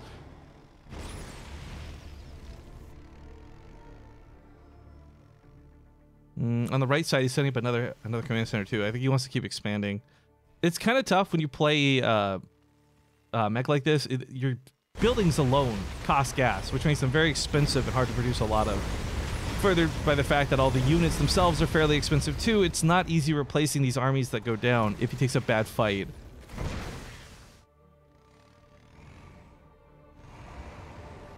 I like the wall off too. Little run-bys are probably going to be harder to respond to as a mech player. Banshees just picked off a hatchery to the top side. Didn't quite catch that, but I mean, that's the beauty of Banshees. They are wicked fast, and their base damage is pretty good too. It's 12 damage times 2 every 0.89 seconds. So if left uncontested, this many Banshees can start like 4-shotting and 5-shotting a lot of your bigger, more important buildings. And losing things like, say, the Hive or the Spire obviously are going to be very devastating, but in this case, he's just harassing and picking off hatcheries. Grabbing some of the Bailey's here is actually not too bad either. I mean, this mech army is armored when it's the Cyclones, but even these die to Banelings. In fact, we cast a couple games where Cyclones died to Banelings. It was really embarrassing, in my opinion. But whether you want to call this battle mech, regular mech, or bullshit, the Zerg player is certainly the one who's under a lot of stress right now. Anytime he dives forward to these Corruptors, the Cyclones just grab on. Oh my god, those just die so quick to lock on. It's so stupid. He falls back to the safety of the Hellbats, which help weed out those Baileys, which help weed out the Zerglings. And now it's Cloaked Banshees and Cyclones on the retreat, locking onto his units as he tries to walk away. Vindicta walks out of this battle a lot better than Caleb Arrakis. Again, resources lost. You're piling up for a Zerg player very quickly. Income helping out just a little bit as it goes back and forth, but more bases, more drones, more vulnerabilities.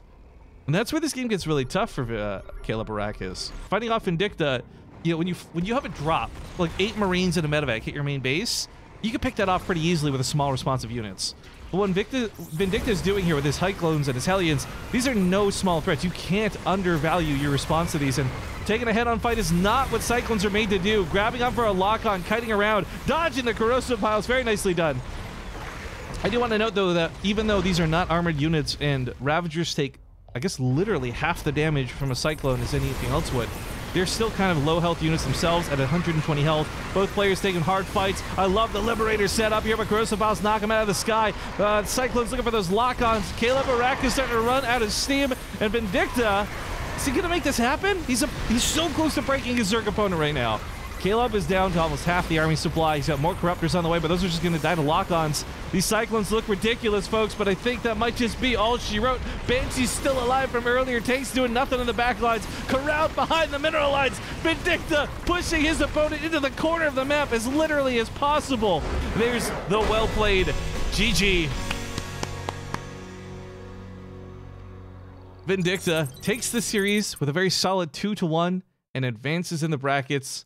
Moving on to the semifinals, actually. If you guys want to see the brackets yourselves, you can type ! brackets in the Twitch chat. It'll link you to the challenge page. And coming up next, we're going to have Geralt, a Protoss player from Europe, playing cross-server to compete against Vindicta, a Terran player from North America. I'm not sure who comes out ahead in this match. But guys, we're going to go to not a commercial break, just a couple of small videos I've made for funsies while I get this next series set up and sorted out. So again, thank you so much for tuning in. We'll be back with Cyber Forest for Game 1 of the semifinals in a few moments. Feeling uneasy about StarCraft's future? The future. Are you unsure if you can afford a war chest? War chest. What about WCS? WCS. Well, don't fucking worry. Winning. Check out the War Chest. Quit wasting your day grinding the ladder and losing those precious ladder points. For a limited time, you can level up your War Chest, unlock skins just by simply watching BaseTradeTV. Monday through Sunday. Sunday. Lots of skins. Hell yeah, there are. Buildings too. We also get part of the sale. Cash money. Just use our unique link or click below the stream. Contributions from the War Chest will go towards funding BTSL Season 3. While the War Chest and the affiliation we have with it are thanks to Blizzard, please understand that the thoughts, opinions, shitposts, and memes we represent do not represent Blizzard Entertainment. There are no side effects. This isn't a drug, but if there was, and if there were, they would include making him slightly taller, muscle definition, sexual appeal, larger general sense of well-being, and the inability to be tilted on the ladder thanks to all the cool skins you have now to show off. Speaking of building skins, here's a joke for the road. The War Chest is like an emotional wedding. Everything comes in tears. Oh shit, here we go. Ladies and gentlemen, 3, 2, 1! That's what I really love about the way he bobbed and weaved the medevac. He knew that would be the main attraction. He knew that'd be the big target. So it kind of like forced the stalkers to stay in range of the cyclones. Oh my god. Okay, he's gonna lose maybe one more marine there. The cyclone is finally here to save the day. Nice micro. Keeps us stalkers alive. Oh, So sick! Oh, that was so sick! It's literally energy, though. Energy on the oracles, energy on the shield battery. Where's stats is 1 probe? That's what I want. Wait. Oh my god. Are you real? Oracles are so good. Oh my god. Are you fucking kidding me? Why did David freaking kill? Right? Well, hold up. No, just think you did. Were the oracles out of juice? Yeah, but it matters. Oh my god, what? Patience was supposed to win! What? Also, look at this. It's the only time we're gonna see a Terran symbol. You get a good point.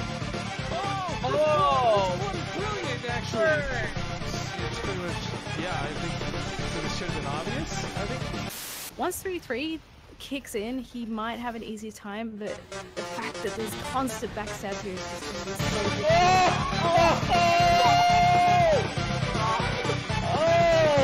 Man!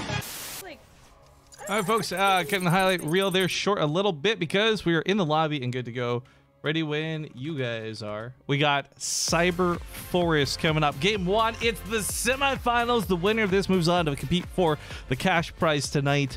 The loser will sadly just be out of the tournament. Either way, we've had a good run with some good games, and I'm excited to see how this one plays out. But I got to remind you guys, this is some cross-server gameplay coming up. So again, Geralt, European Protoss player. He finished on Friday night in 2nd place for the same tournament. Tonight, he's competing for the same situation against Vindicta, who is a North American player looking to defend North America and not lose out to the Euro trash of Europe. Oh, that was terrible. But look, the point is that you guys know the stakes that are at hand. I also have like a clip I really want to show off to you all, so we'll do that depending on if these openings are slow or not. Spawning here in the bottom right side, we do have the red Protoss player, Vindicta. Wait a minute, excuse me, I'm so dumb. Swap the names. Fix that. Rewind time. Okay, hey, welcome, ladies and gentlemen. Game 1 in this best of 3 for the semifinals. Kicking things off here at the bottom right, we have the red Protoss player, Geralt. That was embarrassing. His opponent to the top left, I've flipped the names wrong incorrectly once again. We have the blue Terran, Vindicta. And I'm just gonna, oh. I thought I took enough of a moment to breathe between games. Clearly, that was not the case. Also, it would appear we are, for whatever reason, still on the front page of Twitch as we are rocking a ton of viewers for tonight. So again, big thank you to everybody tuning in. If you're liking what you see here on the channel, tonight is the most like off-topic cast I've done. We never turn text-to-speech on. We never do any of these other funny things, but like I said, tonight we're trying to really push some stuff on the channel. We've already broken a channel record of most money earned in a month, which is so fucking cool. Or I should say in a 30-day span. Because I am counting starting from January 15th to February 15th, not from January 1st to January 31st. But anyways, in a 30-day pay period, I guess if you want to call it that, we're on record and have broken most money made in 30 days, which is really freaking cool. So thank you guys again for helping. Just push the fucking limits. Let's set that record as high as we can tonight. Another 1,000 bits coming from IR Zeno. Thank you for Bane busting the Twitch chat. But as far as measuring these players up, I should quickly note that Geralt, in my opinion, is the favorite player of the two. However, there's been a lot of balance complaining about Terran versus Protoss. Specifically, there's the fact that he's playing off server. There's the fact that it's well past midnight in Europe right now. So there's a lot of factors saying that Geralt might be actually brought down a peg. So instead of being up here, he's more like down here and more on an even footing with Vindicta. Of course, that's all speculation, and I think this first game will really display how the rest of the series will look. Because this matchup is a tough matchup due to how one-sided it gets. Whether the Terran player wins or the Protoss player wins, it always feels a little OP, no matter what race you're cheering for. But Cyberforce has a very unique disadvantage to it that I want to point out. And that's the Defender's Disadvantage, which is not an option made by a map maker on almost any other map that I've seen. Also, slightly shorter rush distance. So the Zealot walks across the map, picks up the SCV building the command center, and that's actually some big problems as the Reaper gets killed on the retreat, so he can't stop this from going up until the Cyclones come, or Hellions come out. This command center is going to take a long time to finish up. All right, beer's on you next time. Wait, why is the beer on me next time? What's up, Mark? Ting Jeff. My name is Jeff. Thank you very much. Coming to 3 months. You got rid of my favorite emote, but I still love you. Well, the Ting thing was temporary. You know it, baby, but I'm glad you still love me. Thank you for the 500 more bits coming from IR Zeno. But, guys, this is actually really... I'm going to say this very bluntly. This is kind of stupid how out of hand this is getting. However, there's some really good decision-making being made out of both sides. I do want to highlight that rather than kiting the Zealot around, Vindicta very intentionally tried to target down the Adept, as it's the bigger threat overall. You can kite the Zealot with one Hellion, but not that Adept. So as you see here, it's getting a little bit rough dealing with this attack in the natural base, but finally cleaning this up. A lot longer than expected. He is going to try and finish up the command center. There we go. An expensive attack out of Geralt, by the way. This looked a little broken in a moment, and like I said, that's how TVP tends to go. But it did cost him a lot to delay that command center. And the one Stalker he had is across the map. There's a second one at home. But my highlight is that there's a Liberator on the way. And the way... Oh, this scan is so sick. The way Geralt has built actually favors Vindicta a lot with this attack. Because if he sets up his Liberator down here, there's only one angle of attack the Stalkers can approach to stay outside of the Liberation Zone that will likely go over the mineral lines. The buildings on the left side will physically block the Stalkers from getting in range comfortably of that Liberator. So if Vindicta pulls this off correctly... I was taking a different angle than I expected, but the point is he still has a pretty nice Don't worry about potential. making the mistake of mixing up the names. Just Thank remember it could always be worse. Like forgetting to turn on your mic for a solid minute while you look like the worst mime possible. Come but yeah, in chat, my degenerates. I hate that. I don't even know what the anime is from. I just hate it so much. To note, there's some very interesting moves we made out of Vindicta right now. He's got two Widowmines walking to the front line. Probably won't accomplish much. Liberator continues to distract. That way there's no Stalkers seeing these Hellions unloaded the gigantic dead space of Geralt's main. And while there is a shield battery here, Hellions deal a ton of damage so you can start one-shotting some of these probes down. And that shield battery is going to have a hell of a time stopping this from getting too much done. 8 workers dead, minimum. Widowmines over here. Not catching a lot of damage, but still catching some possible damage as they are sitting on the edge of that base. He's going to lift up and pick these Hellions out of here as quick as he can, probably for the second round, but grabbing 13 probes now. He says, you know what, dude? Thank you for killing my command center's SCV multiple times because you delayed any defense you had at home and just let me get 16 probe kills. This evens up the worker count, so it brings that income down to something more manageable for Vindicta, but keep in mind, for like a good 2.5 minutes, Geralt had a lot more money going for him than Vindicta did. So while recovering, he brings the starport home. I think things are looking pretty good for our Terran. He's not exactly won the game just yet. Wonderful moves, though, with that harassment.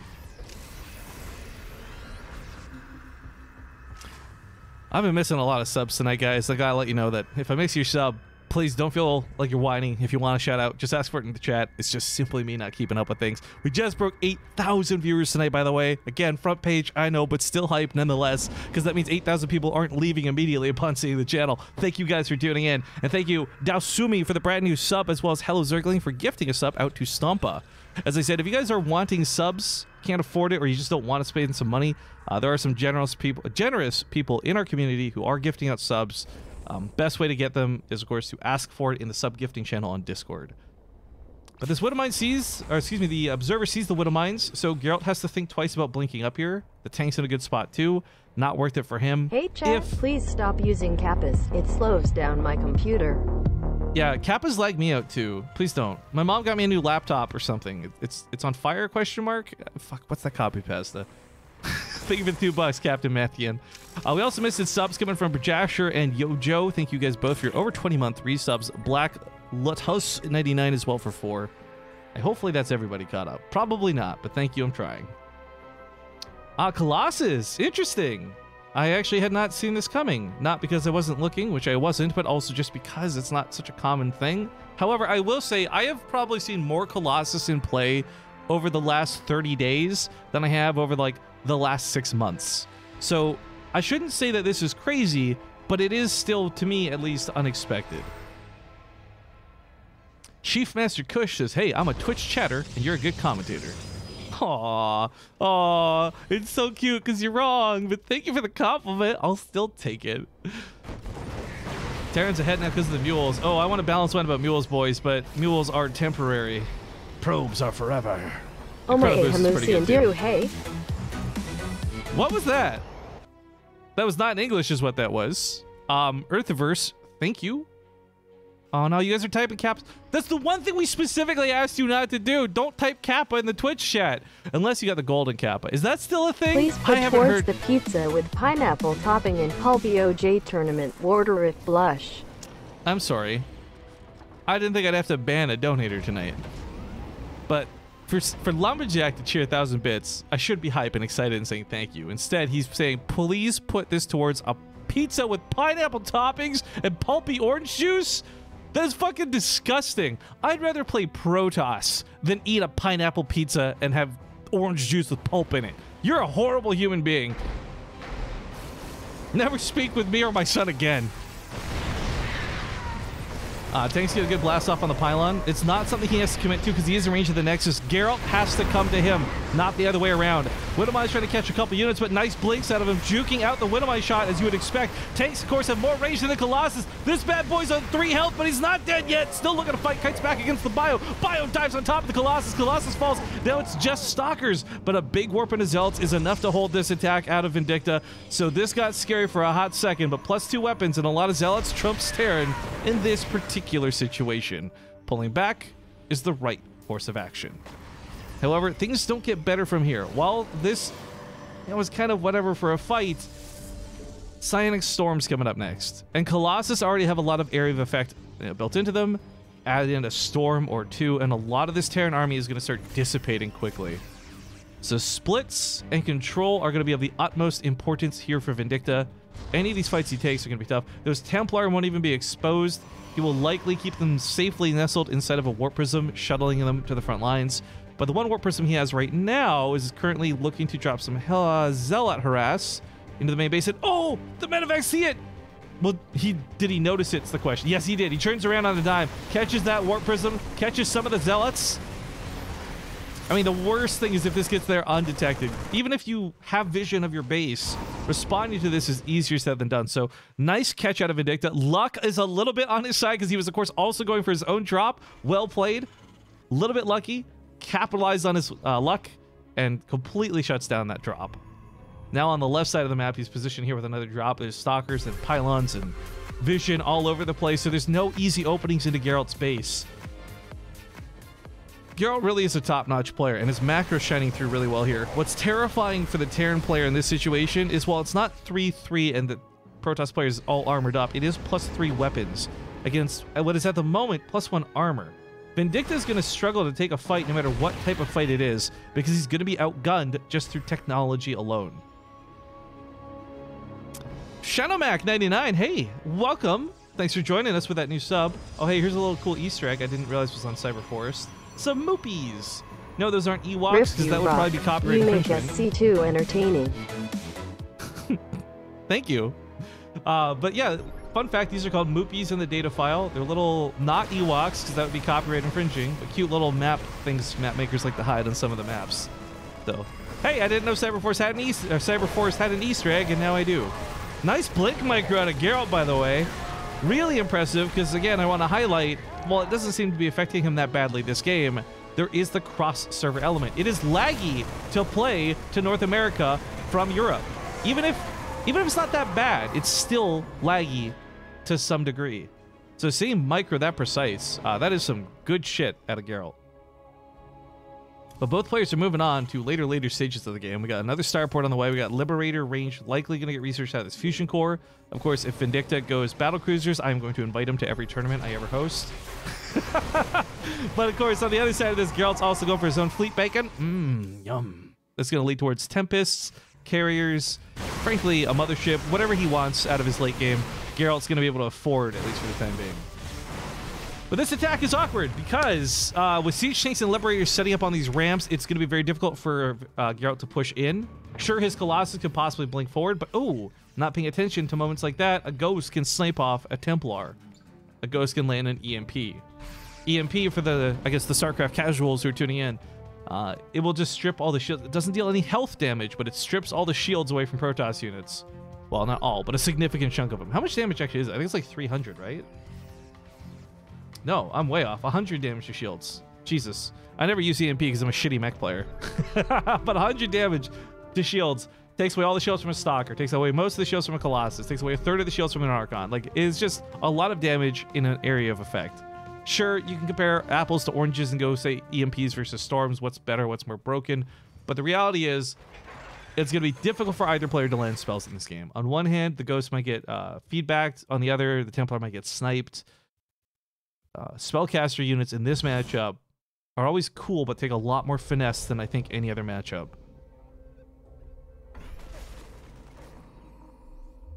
There's some sensor towers around the map, and your opponent can see the ring of the sensor tower. Geralt knows where these sensor towers are, so he's staying outside the reach of it on purpose.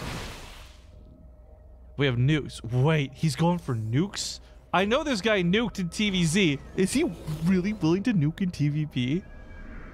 To my recollection, I'm the only player idiotic enough to go for nukes in TVP. I've never seen anyone else land them. There's cannons, there's going to be observers. Actually, there's cannons on every base. It's not going to be easy to land a nuke, but if he does, it's going to be super hype. Maybe we'll have to gift out some more subs in the chat if that ends up being the case. But another snipe goes off, grabbing some of the Templar units. Where's the most... Okay, most of the army's stationed out over here.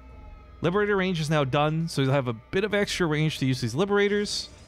Ghost walk around the map on the bottom side. Nuke will take out a cannon, by the way, so if he does this correctly, he's outside the range. Geralt doesn't have anything, so he's got to respond to this. If he doesn't respond, it could be trouble. He's looking on the other side of the map, so he might not be looking for said nuke. I'm going to check his vision. He's not looking. He doesn't see it. Boom! 21 probes! Maximum carnage! And the cannon goes down, so now there's no detection. Vindicta, my dude! Hell to the yeah! Now that Disruptor also going to say hell to the yeah. Like a mini nuke explodes on the bio on the front line. We got some storms paired up with this. Falling back, things get a little bit risky here for Vindicta to extend himself past his Liberators, past his tanks. But killing 21 probes is pretty freaking nice. Didn't see that coming, and literally neither did Geralt. Geralt probably has never had to really look for nukes in this matchup because nobody does nukes in this matchup. Not anymore, at least. Focus on the front line, maybe a bit of a mistake because while this goes on, his Ghost Academies are dying, SCVs are going down in production, soon to be compromised by another big warp in here to the main base. And for Geralt, this is awesome if he can pull this off because the Terran's greatest weakness is always their production. Another nuke sets off on the other side of the map, but this one is recognized, so pulling away from it immediately, Geralt will not lose those probes. However, SCVs might go down over here. Vindicta's base. The tanks have been broken. The Liberators are out of position. He's still not quite cleaned up the main base, and he's going to try and keep these units from denying his 3-3. Command center's lifted up. SCVs are pulled away, minimizing his losses. I hope somebody clipped that nuke, by the way. Somebody give me a goddamn link to a clip from that mother truckin' nuke. I want to save that for another highlight reel. But looks like the main base has finally been dealt with. This could have been a lot worse. These refineries are pretty much exhausted. I think he lost a Ghost Academy and an engineering base, so he did not save his +3 armor upgrades. That hurts, but it's not the end of the world, because I think +3 weapons is a lot more valuable at this current moment in time, as Geralt also doesn't have his +3 armor out yet. Regardless, though, that doesn't make things any easier. Tempests are going to be able to force fights from quite some distance. Having played Bio, we're likely not going to see Geralt or Vindicta pull out any mech units like Thor's. Watching his vision again. He does see this. He does pull away. This nuke's not going to be the end of the world.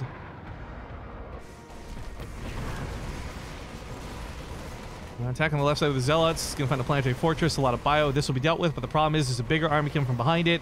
Liberators are not set up for this fight. If they were, this is an easy fight, but there we go, setting them up a little bit last second. Fall back for the disruptor shot. Ooh, things got a little spicy there for a hot second. Storm's also going off to chew away at the Vikings in the sky, continuing to try and use ghosts around the map. I do like that Geralt's finally started investing in some more cannons, detection, and defense. But oh, the Colossus are caught in a tough spot. Liberators and Vikings are shooting away at those Tempests. He's going to lose the ground fight, unfortunately, but he should be able to win the air fight. And if he takes out these last few Tempests, he can easily take out those Colossus. Of course, there's an Archon on the ground here. He's got almost no shields. One shot's going to kill it, but not going to get that one shot. Feels a little bit bad here for Vindicta. His army supply suffering. Attack now looming on the right side of the map. There's no planetary fortress over here, just an exposed orbital. This planetary as well might just be able to hold if he repairs it. Easier said than done. Splits his Bio against the Disruptor. What a dance! Keeps the planetary alive, but the Stalker's blinking into the front line. Colossus still a problem. This is going pretty nuts, but I think Geralt has got this game if he can keep up this level of harass, because Vindicta simply cannot respond. He is struggling beyond belief to stop things like these Zealots. They're so tanky. They deal so much damage in such a quick amount of time. A full army from the Terran can take this on, but not a couple units being rallied out, 3 or 4 Marines at a time. He does raise the depots to keep these trapped in here, but 19 SCVs still die with the attack. At the end of the day, that's a little bit rough. Income. Even for small bits of time where we got mules, but for the most part, Geralt's going to have money to throw bodies at this game. Look at his bank right now. He's not even maxing out. How much damage does this Colossus have, by the way? Where is he? On 13 kills. Not too shabby. This guy's lived through like 3 different wars now. Oh shit, did Ting Jeff just link that nuke clip? Hell yeah. These Tempests are going to find themselves a little extended. Luckily, they can take a shot. They only have 10 ground range. I say only. So it's not super crazy watching them take these fights. It's the air range that makes them so ridiculous to deal with. But forget any of that. These Stalkers are winning the bottom ground fight. And if he wins the ground war, he can shoot up. Another nuke desperately goes off for a finish of Flash on this map. But is Geralt going to let him do it? He doesn't see it. He's moving in. Maybe he doesn't care. He says, I've already won this game with the counter. So big, big, big, boom, 20. Oh, okay. Not quite 20. 19. I saw that last probe snuck into the assimilator at the right second to survive the nuke. Take shelter inside the bunker, as it were. But Planetary trying to hold on over here. Reinforcements trying to stop this. I don't think there's anything left in the gas for Vindicta. I think his tank is empty, and I think game 1's over. But he landed 2 super hype nukes. I can't believe it. Cool to see. Doesn't win him the game. In fact, he's almost out of cash. He can't even keep repairing this planetary. He's just simply out of minerals. GG. Geralt walks away victorious in game number 1. But I need to scuff my overlay here for a moment so I can show you guys a screen region. I want to go over a couple of... There could be trouble. He's looking on the... I want to watch that nuke again, frankly, is what it comes down to. So one sec. This is gonna derp out. Don't mind it. OBS for some reason has issues with the screen regions. God knows why. But display capture should work now, hopefully. Let's test that. Okay, let me just reset it. I forgot we had cropped and zoomed in last time we did stuff. Where's reset transform? Okay. Let's rewatch that nuke moment, boys. Because she was a beauty. The other side of the map, so we might not be looking for said nuke. I'm gonna check his vision. He's not looking. He doesn't see it. Boom! 21 probes! Max. That was pretty good. Carnage! And the cannon goes down, so now there's no detection. Pretty freaking good. You can veto his pick if you, or we can. I guess some of you might not be familiar with veto modes, but I want to show another clip that was really great. This is from a new friend of mine's stream. Her name's Lil Natsumi. This is a real Rifkin moment. I handed my dad his 50th birthday card. He looked. Wait. As I handed my dad his 50th birthday card, he looked at me with tears in his eyes and said, "You know, one would have been enough." Why? Why?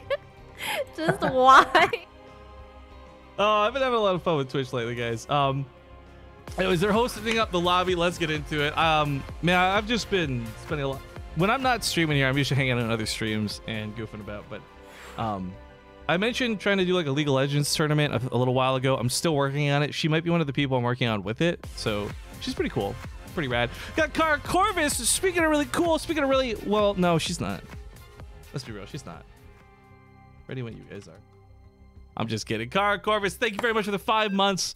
I'm glad to know you. Let's hop into Port Alexander. See you guys in game.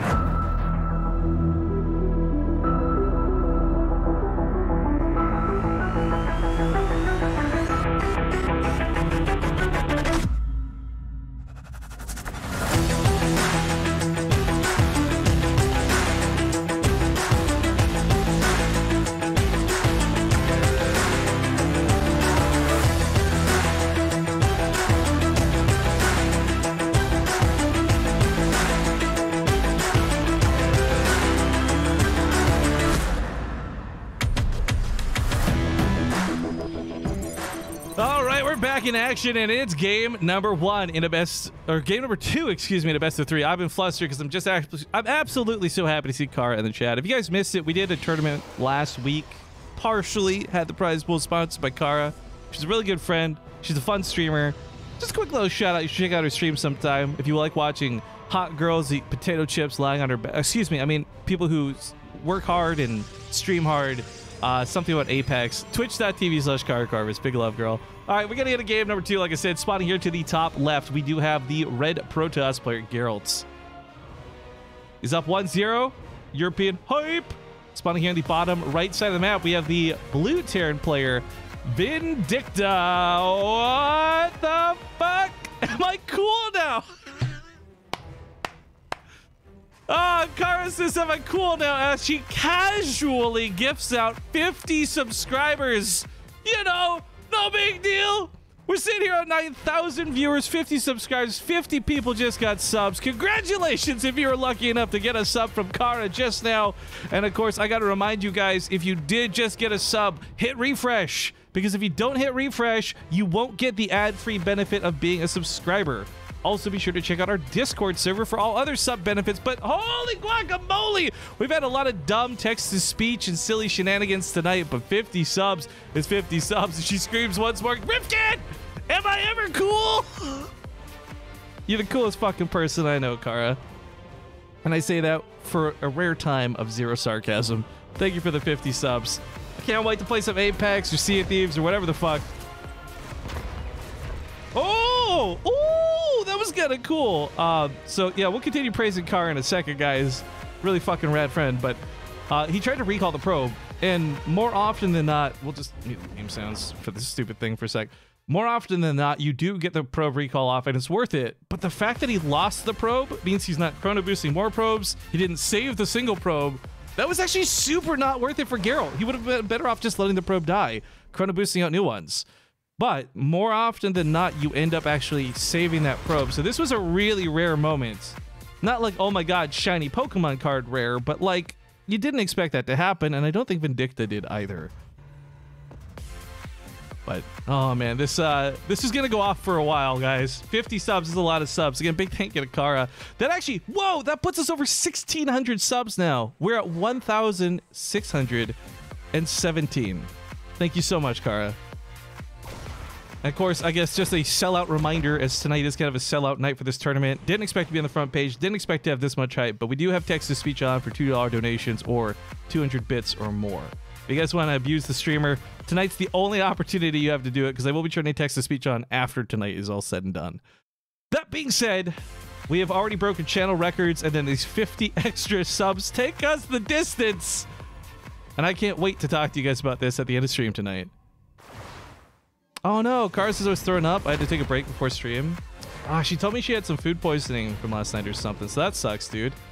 If you're streaming later, Cara, you know I'm gonna give you a big fatty fucking host. So if you're feeling good enough, good luck with your stream. And if you're not, no big deal.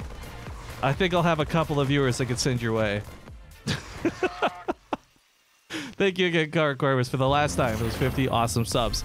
But we have something very interesting coming out of Vindicta. Something really, I want to say actually unpredictable. Blah. I really can't speak tonight. I burned my tongue before the stream went live, and it's been difficult. But we do actually have Drilling Claws coming out of Vindicta.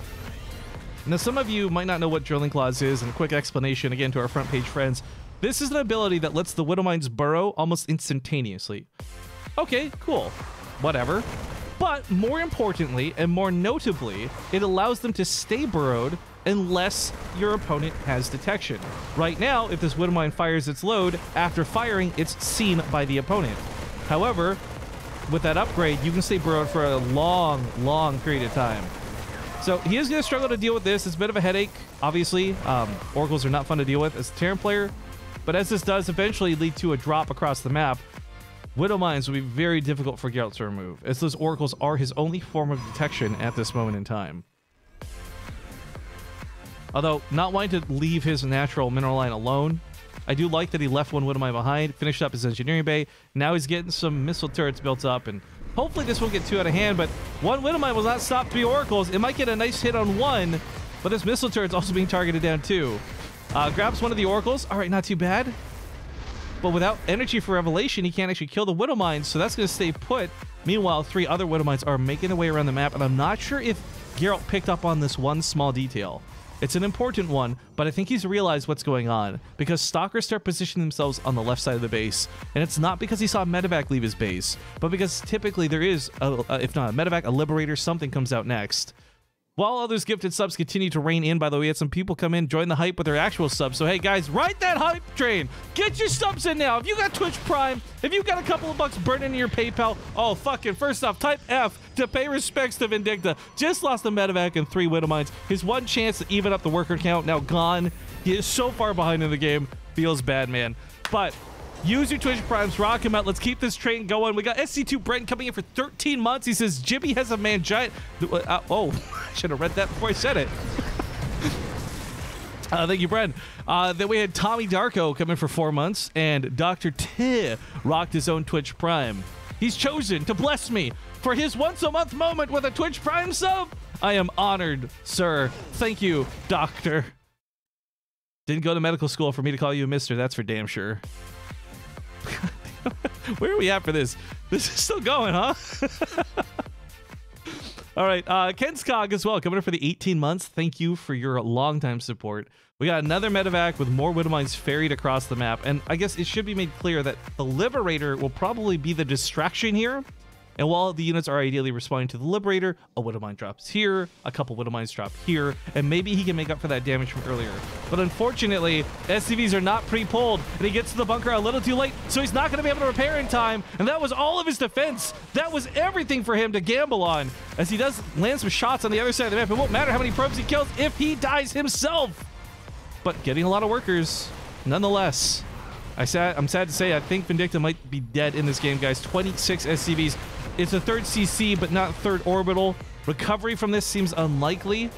The damage done was definitely not enough, and it's been cleaned up. Liberator can't get in here. 24 SCVs died. Feels bad, man. Peebo says, what, didn't Rifkin say Vindicta was the favorite to win? No, I definitely said Geralt was the favorite to win. GG. As he won last week's semifinals. Lost in the grand finals. What I was making the point of earlier was that Vindicta is the home field defender. He's not playing cross server. There was a pretty good chance Vindicta was playing on a more even level against Geralt, but as we see, that's not quite how this played out. So good games. Geralt will advance on to the grand finals, but we have another semifinals match to play out. Looks like a player named Eric defeated Game Time 2-1. So Eric sits here in the semifinals match waiting for either Future of Terran or Flood. I think Future is probably my favorite to win that one, but we'll see how things go. Let's gotta keep this hype rolling here, guys. Thank you very much, everybody. Now, here's the thing. Twitch typically does front page in spurts of 2 hours at a time. I have to imagine, realistically, our front page time is coming to an end shortly. So before I lose all of our wonderful viewers, I'm hoping to ask you guys help me to do one small thing. Other than break my page here. I just broke my page. One sec.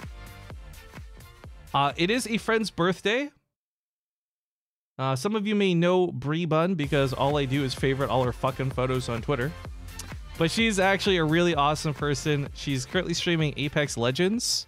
I'm going to link her Twitch chat for you guys, but if you want to just stop by and say happy birthday, it would probably just be a nice thing to do.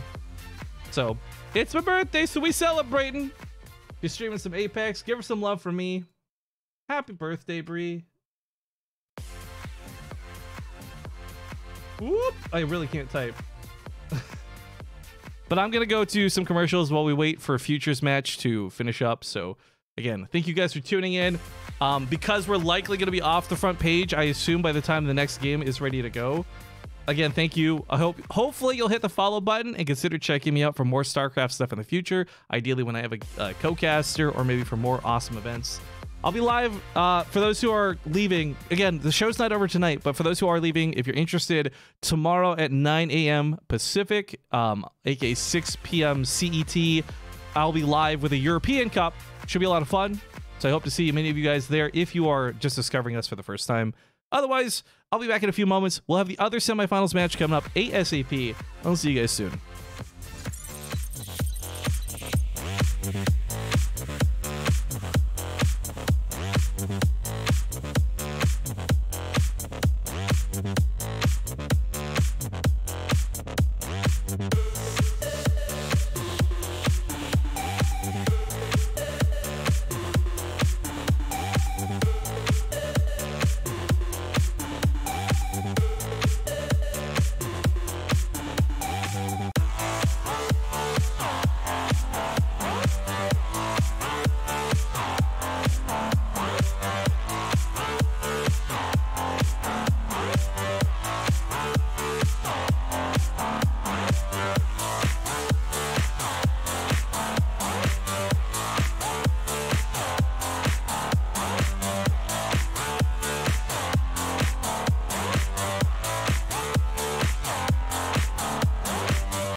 All right, guys, we are back, and many of you were awesome enough to go visit my friend's stream and wish her a happy birthday. Thank you very much. If you were just now watching, you can see how happy. It's cool you can make other streamers happy about stuff like that, but we're in the lobby. We got Future, as expected, coming up against Eric. Now, this appears to be a TBT.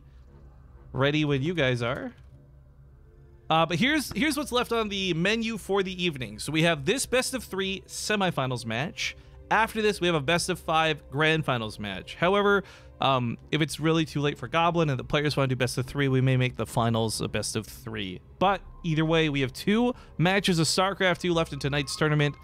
And let's just enjoy the ride, see how it goes. Again, so many people tuning in tonight is blowing my mind. Thank you all for joining this evening.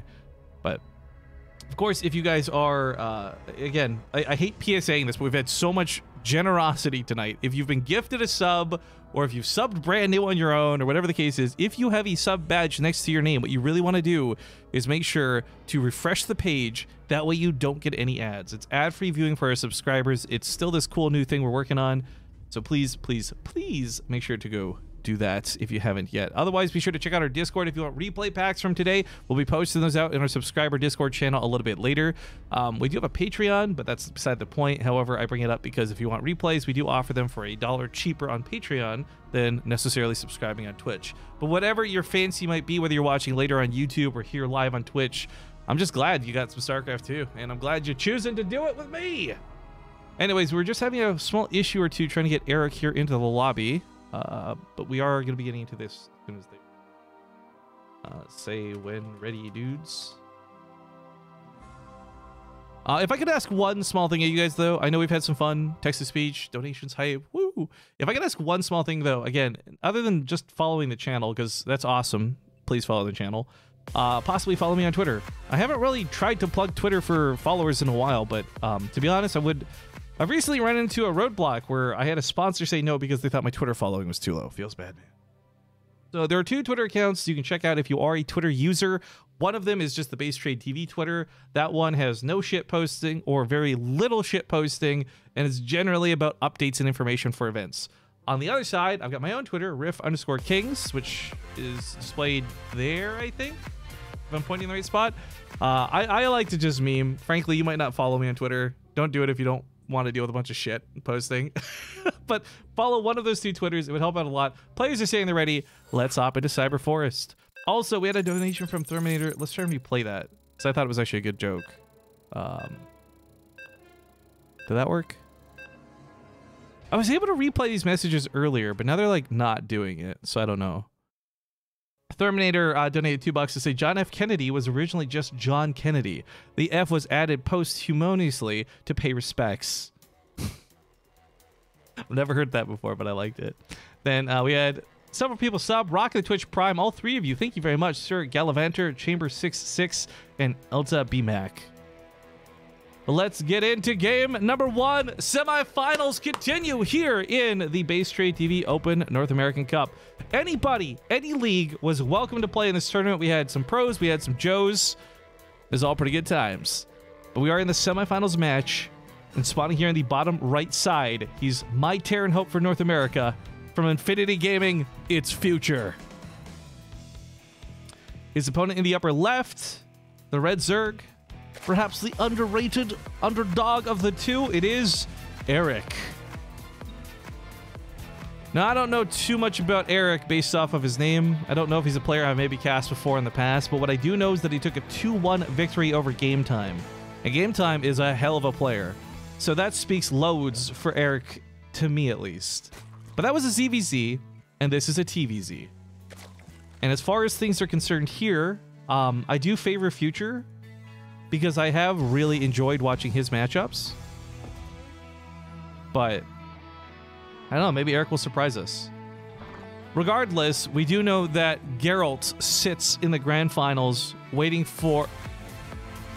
What? Hello? What? Sorry, if you're watching this name, the names scroll by over here. These are all the new subs, because it's 100! 100! A Benjamin Franklin! 100 subscribers gifted to the community!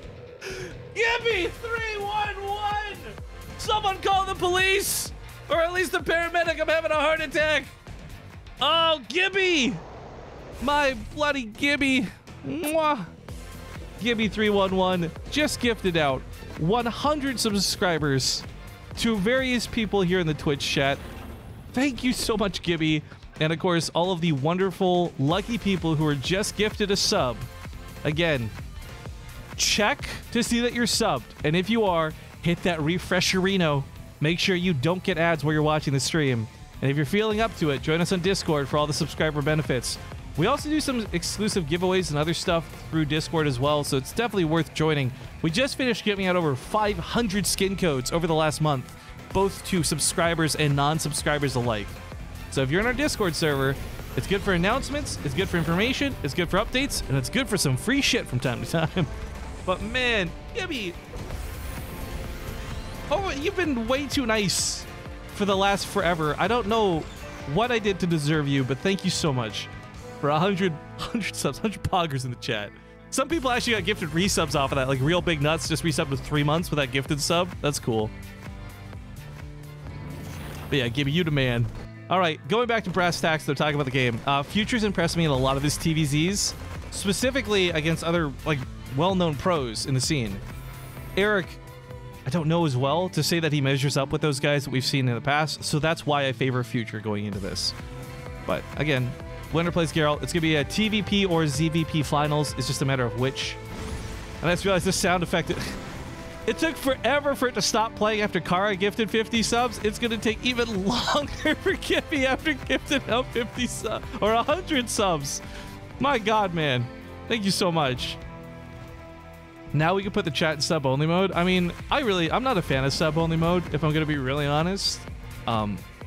Sub-only mode is something I think you do when people are being shitty. And so far, tonight, I haven't seen any shitty comments. I haven't seen our mods, actually, I could be wrong, but I haven't seen our mods have to ban a single person. Which, by the way, for being on the front page, that's got to be a record. Like, so thank you all. I'm not putting sub-only mode on. We got too many good people here. I don't want to cuck out of the conversation.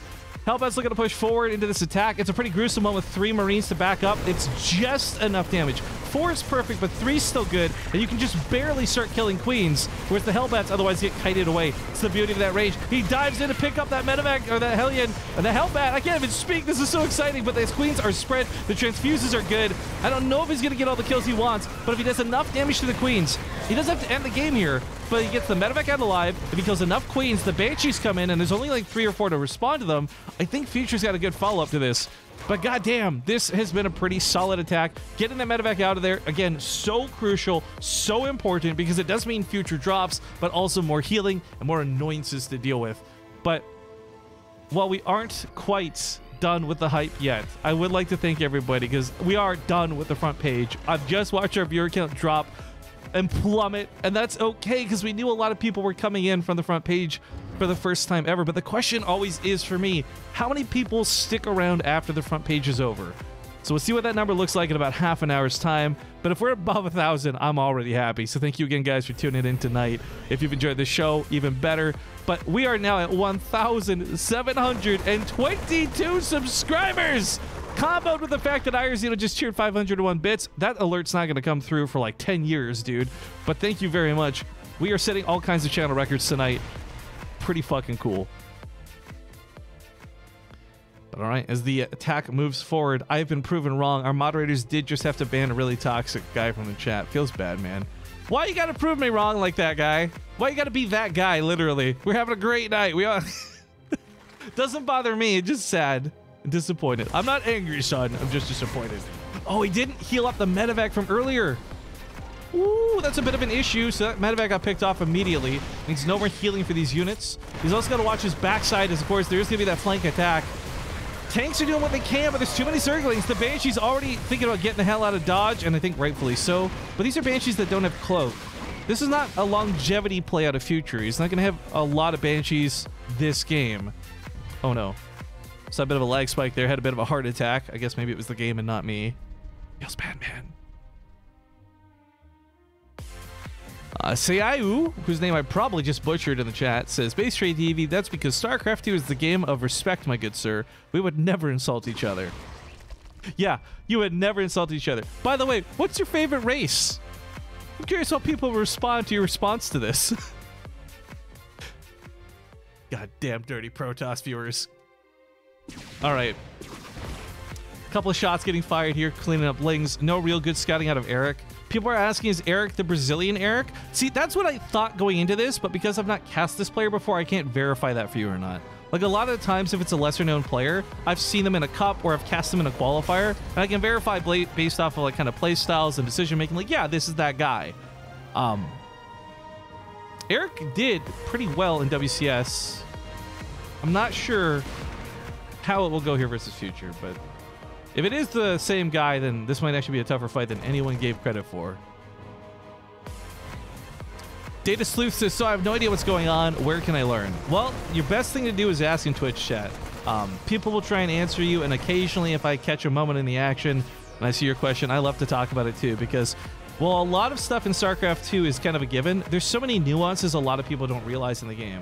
For example, one of the most common things our fans of years, people often forget Tempests don't deal bonus damage to armored, and people are always shocked that, like, Tempests don't deal bonus damage to, like, units that are armored value because they deal bonus damage to massive units, right? Things like this. So if you ever have questions in Twitch chat will try and educate you. I'll try and fill you in.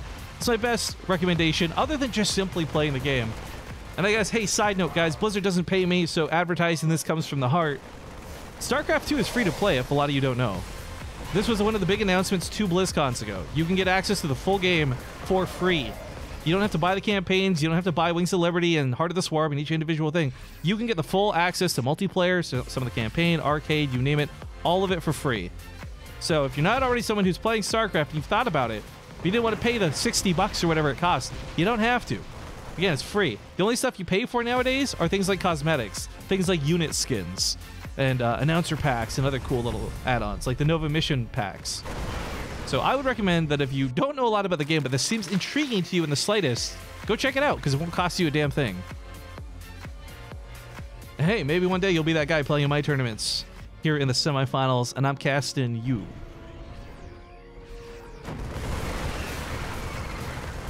Oh, pushing up the ramp here. These Marines are taking some okay shots. The Banelings, of course, roll through. The tank's gone, makes it a little bit more difficult. He's running out of room to retreat to. He's on a limited time, but the Banelings connect, and he does connect. And oh, that splash of green takes care of all the Marines on the ground. Picks up a couple of the medevac. Those lucky few survive with, well, frankly, survivor's guilt. But there's not enough to push through with these Mutalisks either. So he pulls back. Eric not going to overextend. Maybe he could have picked off a few more SCVs, but it really would not have been worth it.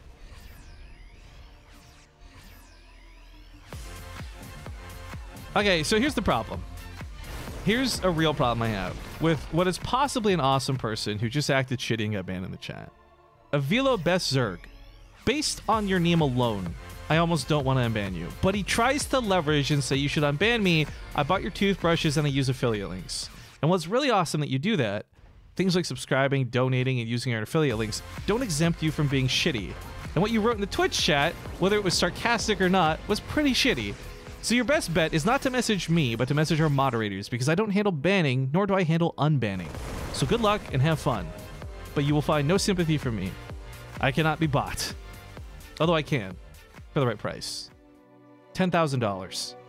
I'll unban you for $10,000. Or you can talk to a mod. There you go. This attack's going to be a little bit awkward, as a lot of the bio is just pulled northwards looking for the attack, so all he really has on the defense are his reinforcements. Those reinforcements are looking pretty good. He's got some strong macro and some good building behind this. So not having to pull back, not having to break his momentum. Future now in the front line with a lot of Marines. He's got a Thor here as well. He's going to see that there's actually not that many Banelings.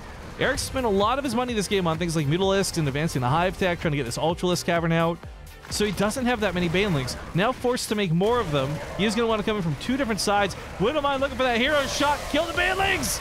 Boom! Big shot out of the Widowmine. Makes this possibly doable, but still, I think a retreat is the right option, at least until his reinforcements reach those front lines. More Banelings finish up, though, as the Marines come from here. And as he meets up with the rest of his medevacs, I think Future's got the better looking army. Although, as I say this, it looks like 13 SCVs just got Thanos snapped out of existence. Banelings crash into the third base. Command Center survives by lifting, but the workers still die, sadly. Also, his units are very spread out right now. I'm not quite sure what's happening over here. The spread looks good initially against the Banelings, but the Zerglings kill some units. However, now that he collapses, his full army is together. Widowmine's looking for some decent shots. Thor's looking to get some hits on those Mutalisks. Music's still playing for the subs in the background. But Future's losing some of that forward momentum. Eric's still sitting on 73 drones. Not too bad. Here comes the Ultralisk, though. These bad boys might not have chitinous plating, but they can take a shot or two. Mutalisks do finally get culled in numbers, but the ones that survive, well, they should heal up pretty quickly, if they survive. Oh, man. Picking up and falling back. Future has to stop his attack, but he did some good damage here. However, with the drone count not being affected and the bases still expanding, it's not like Eric's losing this game just yet. He's just simply taking a bad army fight. Also, let's not forget, more Ultralisks, more things like chitinous plating. These units are bigger and better than they were in the previous engagements. Now, the run-by down here. This depot is pissing me the hell off. How has this depot never been raised at this point? It's like the 5th run-by out of these same lanes for the same angle of attack. One Ultralisk chasing down the Marines, kind of derping out on the bottom side. Anabolic Synthesis has not been researched yet, so the Ultralisks do not have their off-of-creep speed boost yet. But they are still very tanky, very durable units. Toucan Van says, do you still have Equip sponsorship? No. Our contract with them ended. It was fun. I like their toothbrush. I still have nothing ill to say about them, but we are done working with them. What about 200 subs? Give me fuck off. There's no way. I feel bad. Like, if you... just don't do it. Thor comes here to... I guess the Thor's actually got enough armor to punch through the thick hide of these Ultralisks, which is great. But the Marines are still just tickling them. Not terribly so, but Marines are shooting for 8 damage a shot. These Ultralisks have 6 armor. Marines effectively reduced to 2 damage every time they attack. Against a unit that has 500 health, it's going to take way too long to chip through that Ultralisk plating. So, Widowmines, Thors, Marauders, all much more necessary as the game goes on. Goes for the Hatchery Snipe, which might be the better choice of the two, but I want to point out about Anabolic Synthesis just finished. Now these Ultralisks have that little tailwind. Actually, these kind of look like... they want to play Diablo? They kind of look like the little Tyrael wings behind them. Either way, it's a little too much to come up against. Future will tap out, and Eric will be the one who secures victory. I thought Future was going to win that with some of his momentum, but kudos and credit to Eric. He waited it out. He fought through the storm, and he did come out with a lot of drones in each of those engagements. So money was always looking good for him. We now move on to game 2. As we continue the music in the background. By the way, we had $5 coming from Gibby. Sorry, again, I missed it because there's no fucking alerts due to the subs still going off. But Gibby, thank you for the $5. He says, my favorite race is an actual. Inside jokes. Well played. We wait for the players to pick the next map. Is it... Oh, damn. I just smudged up my glasses. It is loser's choice. So it'll be up to Future to decide what map he wants to play on. I said I would explain our vetoes earlier, and then I didn't do a good job of it. So, real quick here, there are no vetoes to pick maps initially. It's a pre-picked map by the admin of the tournament, and then it's loser's pick afterwards. However, each player comes equipped with 1 veto in their pocket. So let's say he picks a map that Eric doesn't want to play on. Eric can use his veto after the fact or beforehand. It's up to him. But he has 1 veto to cancel out a map pick if Future picks a map that he doesn't want to play on. It's a very unique way of doing things, and I'm not going to pretend like it's the best or balanced or anything like that, but it is something that we've been experimenting with, and we've had no negative feedback from the players on to date. Maybe there is a problem with it eventually, but so far, so good. BaseTradeTV have gifted over 200 subs. Fuck, in general, or what? Wait, was that tonight, you mean? I thought you only gifted 100. Sorry, am I crazy? I don't know what's going on anymore, dude. The music's driving me nuts. I'm losing my mind here. Make me ref, then good to go on my side. All right, new repugnancy, new map. See how this plays out. Oh man, just keeps going.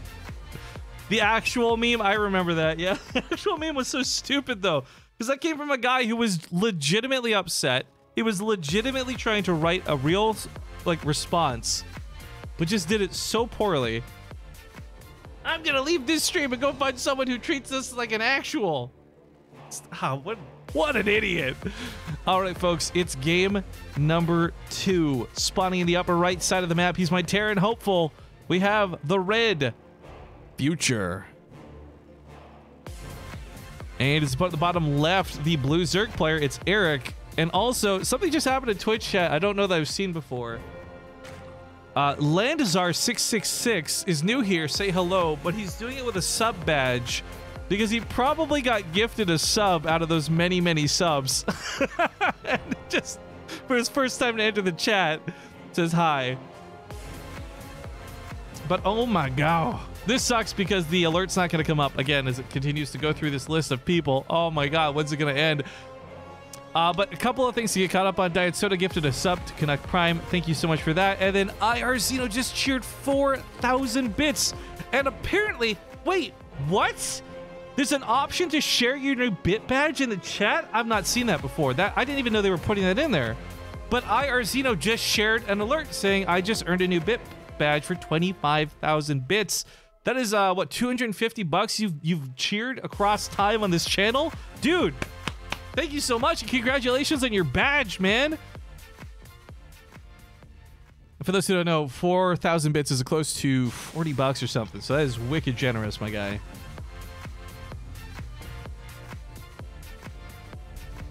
Yeah, Gibby has gifted 215 subs in total. Wow. Gibby, you got my respect. It takes a crazy-ass person to do something that generous. And you're my favorite type of crazy. You're like, not quite Invader V crazy, but about halfway in between. Oh, let's not start this hi meme and this hello meme again in the chat. I hate you guys. You break my heart every time you do this. You know that, right? Like, this isn't sarcasm. This is like timeout. This is me speaking for real. You guys make me so fucking sad. When I sarcastically like say hello or greet somebody and all of you respond. But then when I actually come in to say hi in the Twitch chat, nobody fucking says anything. My heart, she breaks.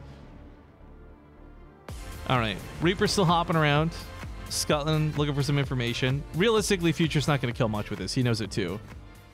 Oh my god. I said hi in the chat. You guys actually responded. Maybe my heart's not so broken today. Maybe my heart's a little more normal. Oh my god. What badge? It's IRZeno's bit badge. He's moved on. His butthole is a different color now. I'm sorry. That's gonna make no sense unless he types something in the chat and you guys see his bit badge. So if you forget the dumb thing I just said. This is an interesting depot placement. Oh, but what's worse is he lets the Lings in as he was thinking about starting a command center. Now, of course, there's a lot of Reapers. This is finally going to get the kills he was looking for, but not without taking some losses at home. And there's a world where Future might be able to do some serious damage to Eric because he's got Ravagers out instead of Roaches and blah, blah, blah. But putting all these hypotheticals to the side, nothing that he brings across the map will out-damage these Lings getting out of control in the main. So he takes some time, cleans this up. He's got the money for a command center. It's like 110 minerals late. His factory was stalled out. You can see just how much that run by. It wasn't that many Zerglings. They didn't even have speed. But that little bit of complacency, that timing of the Reapers moving out, the supply depot not being raised, all of this basically stripped 30 seconds of time away from Future. Minimum. Probably a few more than that too, because he has to walk back across the map. And in this time, Eric's had more time to build more units. He can respond to more locations. It's going to be a lot easier for him to defend this. And Ravagers, of course, as you can see here, have the auto attack range to snipe off these Reapers. I applaud the effort out of Future, but his timing was so beyond screwed over by those Zerglings. There's no hope for him to do anything with this anymore. Gorm Dragon says, what's the commission more emotes mileage require? Okay, so if you guys missed that, we haven't talked about it for a while. That's the reason we have text-to-speech on and why we're selling out tonight. One of the most renowned emote artists on Twitch who's done emotes for some of the biggest channels out there. His name's Dom. He's also a fan of this channel, by the way. He's a pretty cool guy. He has had me on waitlist for like half a year. That's how busy he is. It's like a really fancy restaurant. But I've been on the waitlist for so long trying to get some work done from him. So now that I finally can, I originally planned to get about 6 or 7 emotes commissioned. But they're not cheap. It's about 50 bucks per emote. So anything we raise fundraiser-wise is just going to go towards me trying to get more emotes from him. so I don't have to wait another year to ACEO. get back on that list. Oh my god, finally! The subs are finally over! It's finally done! It's getting caught up to the other alerts now! My Oh my favorite God. race is in actual. 10 minutes ago, 16 minutes ago, guys, when those alerts went through. Okay, Future, credit where it's due. He does manage to get a couple of kills out of this. Super not worth it with the Reapers. Look at the resources lost. It's hard. No matter what race you cheer for in this game, it's hard to look at that difference and be like, okay, this is fine. If anything, it's like that dog sitting in the room. Badge. It's like that dog sitting in the room surrounded by fire, and he's like, this is fine. That is Future in this game. Because it's his last life. He dies. That's it. And Eric will be the one to move on fighting against Geralt in the finals. Electric says, I actually tried this build like 5 times yesterday randomly, but I feel like it always got behind from it. I'm not a good Reaper god, though. Yeah, there's a version of Reaper all-ins I really enjoy. It started with rough, but we've seen a couple other pros kind of adapt to it, where you get a +1 weapons with it. And it can actually be really gross and abusive and hilarious when it comes to victories, but ultimately, I'm not a fan of Reaper openings against what's the phrase here? I guess better experienced players.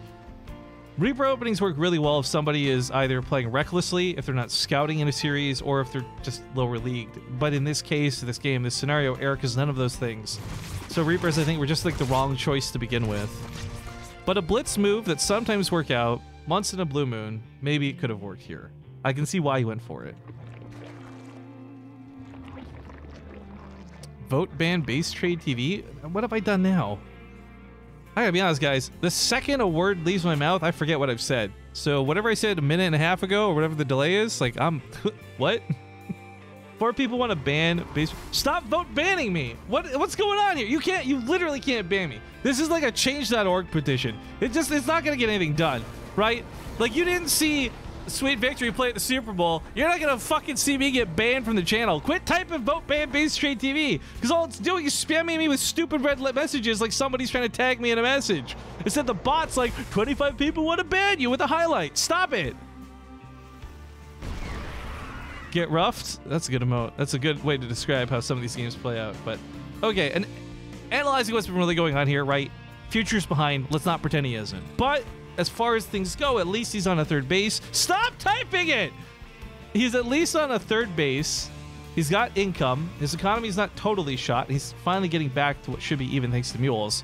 However, Eric has been given the freedom to get to Hive. And like the biggest weak point in any Zerg player's like lifespan is getting to Hive tech. It's always the danger of how long this takes and how much money you have to invest into the buildings to get this, that you typically have a smaller army. You don't have something to respond against a big all-in. Oh my fucking god. 33 people, 34 people. That's just, you gonna hit a high score? That your goal, guys? Get 100? Nothing's gonna fucking happen when you hit 100. Anyways, I guess I'm ignoring Twitch chat now. I literally can't read anything because it's just pinging me with non-stop alerts. Because you guys think you're being hilarious. But you're not. What was I even saying? Hive tech, something Future. Fuck. Look, Future's probably dead in this game. Let's not beat around the bush. He's coming up on 1-1 weapons, while his opponent's starting up 2-2. He's going to have Ultralisks or Brood Lords or frankly, whatever his fancy is, because Eric has had the freedom to get Hive tech in the 4th base. And all of this, for me, goes back to Future's choice in the openings. And frankly, not how I love the opening. Bio's the choice as well. He's a little supply blocked. Guys, I want to make it very clear. Any other cast I cast in Future, I'm praising this guy. I love his decision making. I love his micro. I love everything he does. This game's opening has had the worst ripple effects to his late game. He's coming in with, I will admit, a decent army supply. But this is off of the Zerg player coming out of their slump. BaseTradeTV. What the fuck? Gibby just donated $100 to vote ban BaseTradeTV.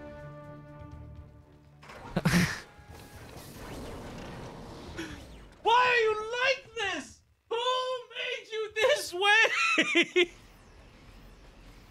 Yo, I see so many of my streamer friends out there. They're like, they got this loving community, and they're like, oh, you know, we just want to support you. Here's a subscription. Here's some money. Oh, we love you. We hope you're an idol. You're gonna have the best life. And then for me, I'm like, great, let's stream. I'm going to get some of that action. And I sit down to stream, and I'm like, hey, guys, you know, I'm having a hard time because someone donated like $5 to give me money. And everyone's like, fuck you, you privileged streamer. Why you even ask for money? But I sit here, I'm like, hey, guys, stop doing what you're doing. And it's like, I can't. Thank you for the $100, Gibby. I'm not going to not say thank you. Thank you for $100. But you're not going to vote ban BaseTradeTV today. Not today, motherfucker. Let's move on with the game. Advancing on the creep, we got artillery fire. What is this, Vimy Ridge? Haha, shout out to Canadian history. But as he pushes up with his creeping barrage of artillery with tanks coming forward, there's a large chance he doesn't get caught off guard in one fell swoop by a blinding cloud. He should ideally have multiple tanks behind him to cover him. But Jables, you're for damn sure I'm not eating ramen this week. Well, this goes on and pushes forward. Future continues to clean up a little bit of creep. He's also got a lot more Marines where that came from. But these tanks are the only thing he has to punch through those Ultralisks. So if his Marines take a fight, 7 damage a shot to 6 armor. They are shooting for 1. That's 500 shots it's going to take to kill an Ultralisk, boys. It's too much to ask for. The spread is good. The blinding clouds are better. The Ultras tank all the hits. And that's it. That's all she wrote. Good game. Eric takes the series 2-0. And he will advance on to face off against Geralt in the grand finals. Now, I don't actually know if Eric is better set to play North America or Europe. I don't actually know where Brazil is on the world because I'm an uneducated swine, but I'm going to ask these guys what the plan is. Take a deep breath. And thank you, Gibby. My sarcasm aside, I appreciate it. I appreciate you. Stop. Sorry, I'm responding to players in game. All right. Small commercial break. We're gonna find out whether this finals ends up being a best of 5 or a best of 3. I'll update you guys when we get back. I also have to figure out if we're on this server or not. Either way, it's Geralt versus Eric. Sit tight. Grand finals coming up soon. 80 people on BaseTradeTV.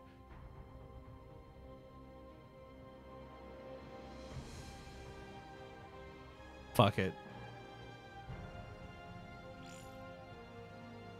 I'll see you guys in a few.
Feeling uneasy about StarCraft's future? The future. Are you unsure if you can afford a war chest? War chest.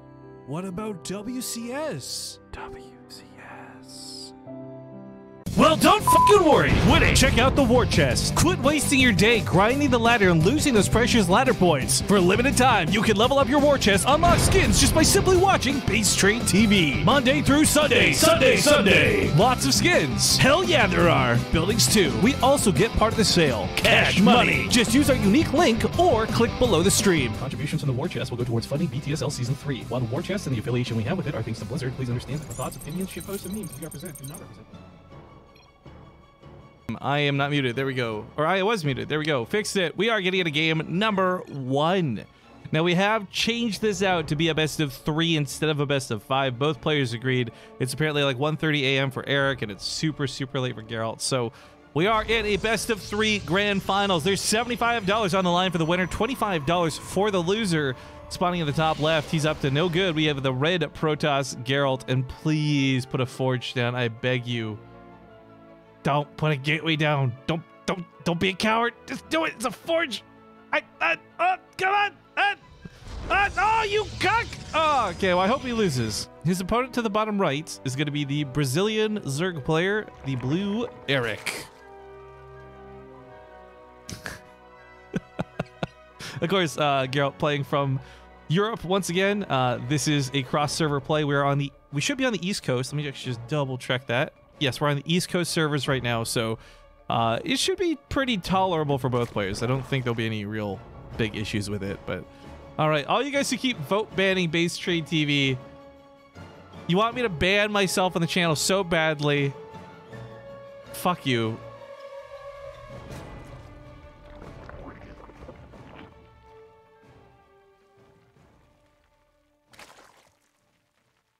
I've never actually tried this before.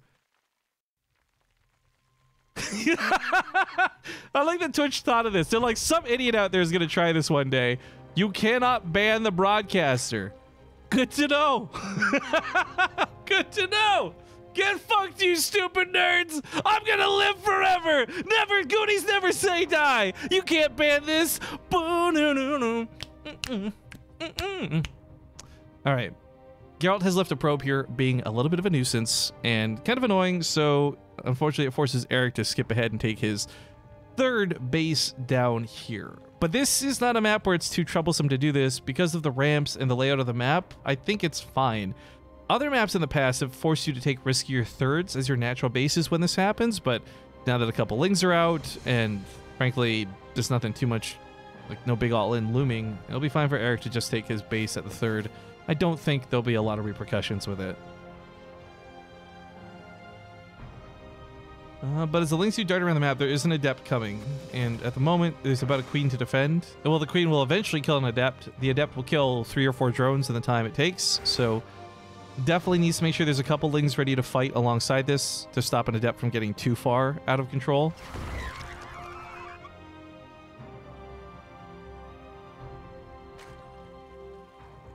I don't even know, by the way, if that ban on myself worked, I honestly don't even know what the fuck would have happened. Like, that would have been really bad. But I guess, like, as the broadcaster, you'd be able to unban yourself, so probably wouldn't have landed. To have Halo, I have a dream.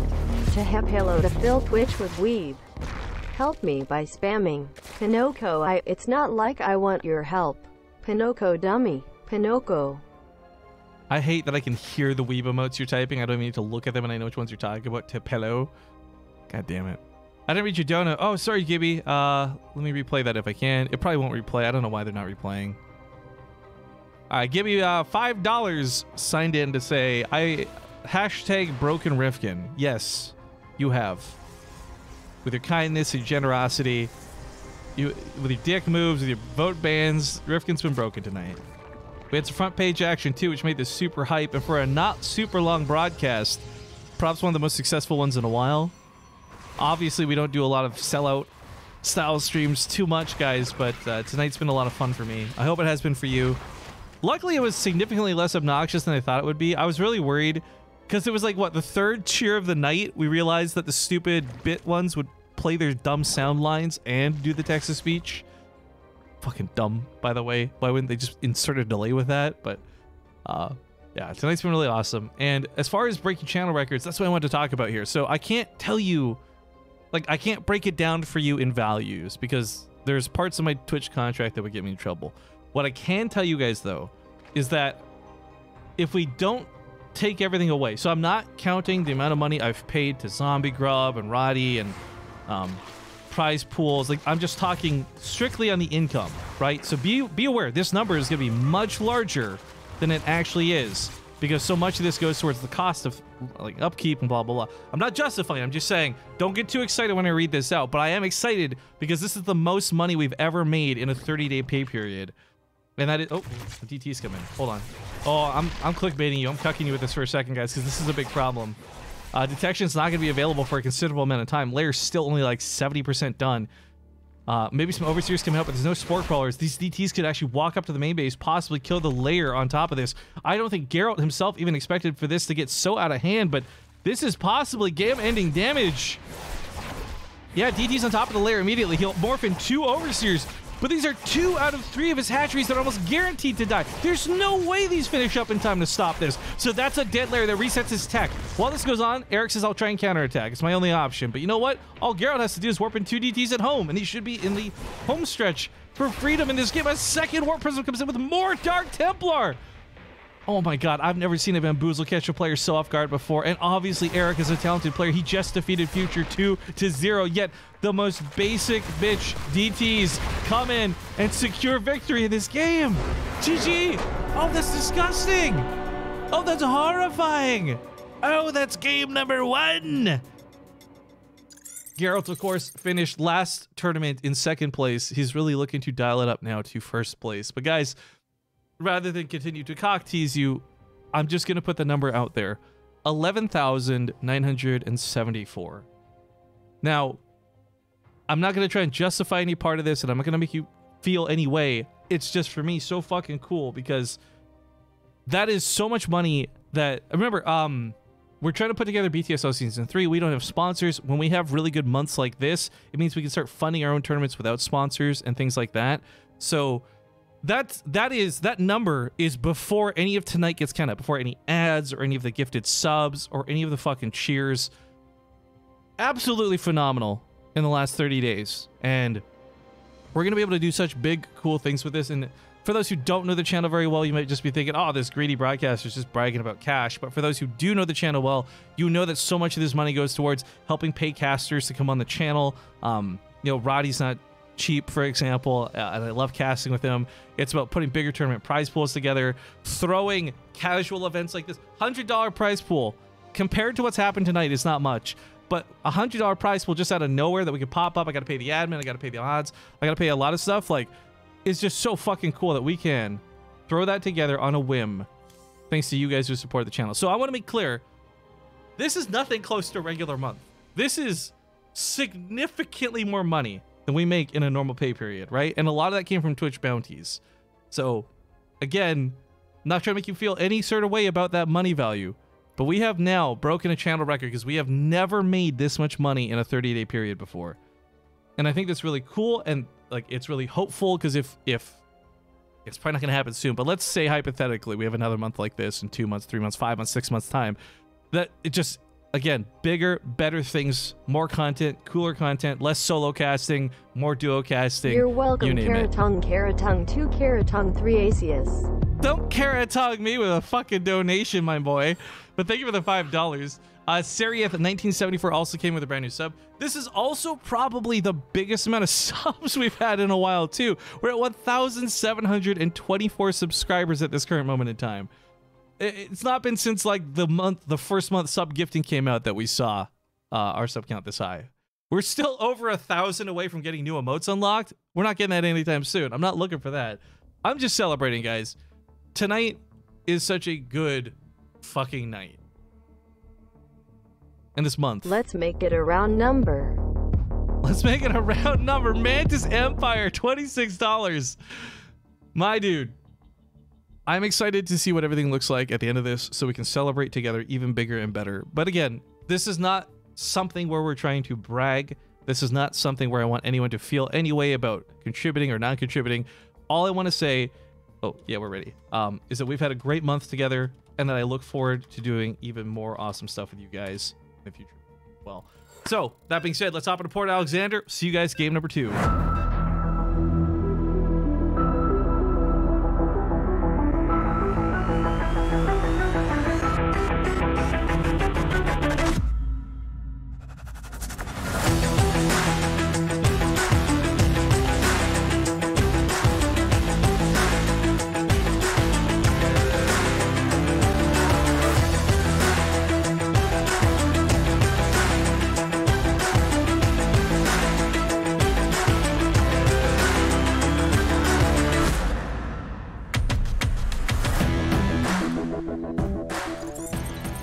Oh man, so unfortunately someone asked in chat, where's the music? And then Irzino gifted out 10 more subs, as if we're not hype enough already. Thank you very much for that, Irzino. Way too generous.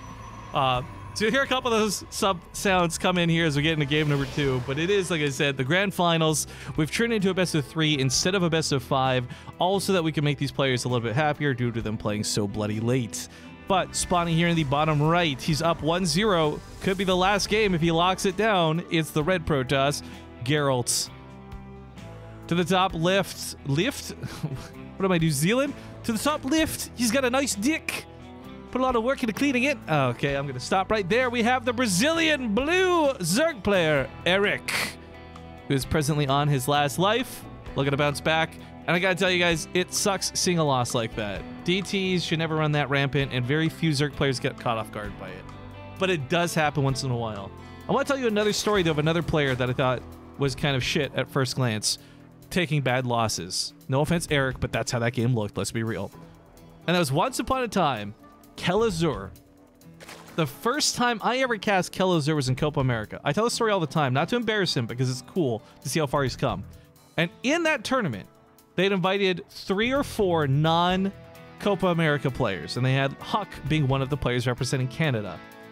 At this time, you could Photon Overcharge a Nexus and do silly things as Protoss, and Huck had proxied a Nexus on Kelazur, did the Photon Overcharge to it, and killed him.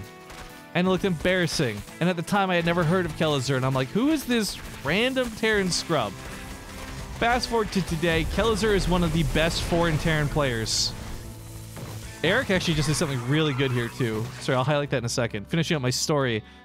It's unfortunate we see such a bad first experience here with Eric in the tournament today, but it doesn't make me think any less of him because he got here to the grand finals. Everyone has a bad game, and that first game was bad. This game's already much better. Now, highlighting the cool thing that I just mentioned happened is he got that first pylon. Above all else, from delaying some production out of this gateway, it forces Geralt to have to spend a lot more money in defenses. He has to build more buildings than he would normally want to. It delays things like your warp gate research too. This is not screwed Geralt over by any means, but it has pushed him into a position in the game he wasn't heading. The downside, though, Eric ended up cutting drones for these earlier lanes. He doesn't have a great worker count, and it is still going to be a Stargate coming up behind this. So Eric, while having done a couple of cool moves early in the game, is far from secured victory from those moves. Not to mention, he'll have to fend off this annoying adept that is on the way. But I think, knowing that there was a sacrifice of drones, Geralt would normally, most of the time in a PvZ, open with a Phoenix, lead into an Oracle. I think this might be the best opportunity for him to just go straight into Oracle, realizing there's going to be less at home to defend. That's exactly what Geralt's going to do. I like the call from him on this one, because it also makes me look like I know what I'm talking about for once. But regardless, it is going to be an Oracle coming out first. He may wait for 2, or he may just dive across the map for 1. Either way, there's not going to be a lot in terms of defense. He knows that we know it, and we'll see if Eric can stay alive. Because as long as he comes out of this with a decent drone count, this game can even out and play out as you normally would. That was not a mistake, by the way, but ends up being a small mistake. That's a little awkward. The pylon was being killed to open up the base. He had fully walled himself in to prevent more links from getting into his base. But perhaps not realizing that that single pylon would be the one to break his... like, if he killed the pylon on the top side, for example, it wouldn't have interrupted Cybercore or the gateway. So that was a little awkward in his decision on which pylon to kill. At least I think that would have still powered the gateway. I actually might be wrong. That could actually just be out of the power grid, looking at it. Either way, a small blip, not a mistake, on purpose, breaks it so he can get out of his own base. Phoenix are the follow-up to this. He did go for 2 oracles, and he did wait. Now we can actually draw one-shot the drones as he flies by. A lot of congratulations coming down in the chat. Guys, thank you again so much. You know, when I first started streaming many, many years ago, I was in a pretty bad place for work. I was working as a security guard. It sucked, right? Didn't know that this would ever turn into a career. But the fact that this has turned into a business now where I'm paying other people and like we're employing people and we're contracting people to do stuff, so fucking cool to me. And when we have months like this, even if it is once in a while or once in a blue moon, it's that knowledge that that happened, that it's possible that it could happen again, that you can continue building off of that. Whereas if we were just constantly barely making ends meet, at some point I got to juggle this and say, look, this isn't working. I got to go get a different type of job. I got to make streaming a hobby, less full time. But fuck yeah, guys. I'm going to take tonight to celebrate. I hope you do too. It's been really good times. We'll keep the good times flowing as long as I'm around for them. Congrats, Rifkin. You deserve everything you get, man. Hope 2019 is full of good fortunes for you. Thank you so much, Karambi Force, whose name I probably said wrong. Sorry about that. I will say the biggest projects we're working on right now, though. So we've just finished up Ting Season 4. We're still handling a couple of the last payouts for that, but for the most part, players have been paid. And with that being off of our minds, we're struggling to get through February because WCS is eating up so many events. But once February is done, I'm really hoping to get BTSL Season 3 in full swing. And like I said, we're having some troubles finding sponsors for it. Not because of me or the channel, just a lot of people are not interested in StarCraft, which is kind of a bummer. Like, the thing, I can't tell you a lot of the details, right? But some of the sponsor meetings I've taken where we've discussed things or I've talked to, like, managers and stuff like that, they're always like, well, have you ever considered doing like Fortnite tournaments and other things? And I'm like, yes, but I want to do a StarCraft tournament. I've reached out to you for a StarCraft tournament. I get these viewers for a StarCraft tournament. Please consider a StarCraft tournament. And they're like, nah, sorry, StarCraft's old. It fucking feels bad, man. But when we do get sponsors, we do get to host really cool things.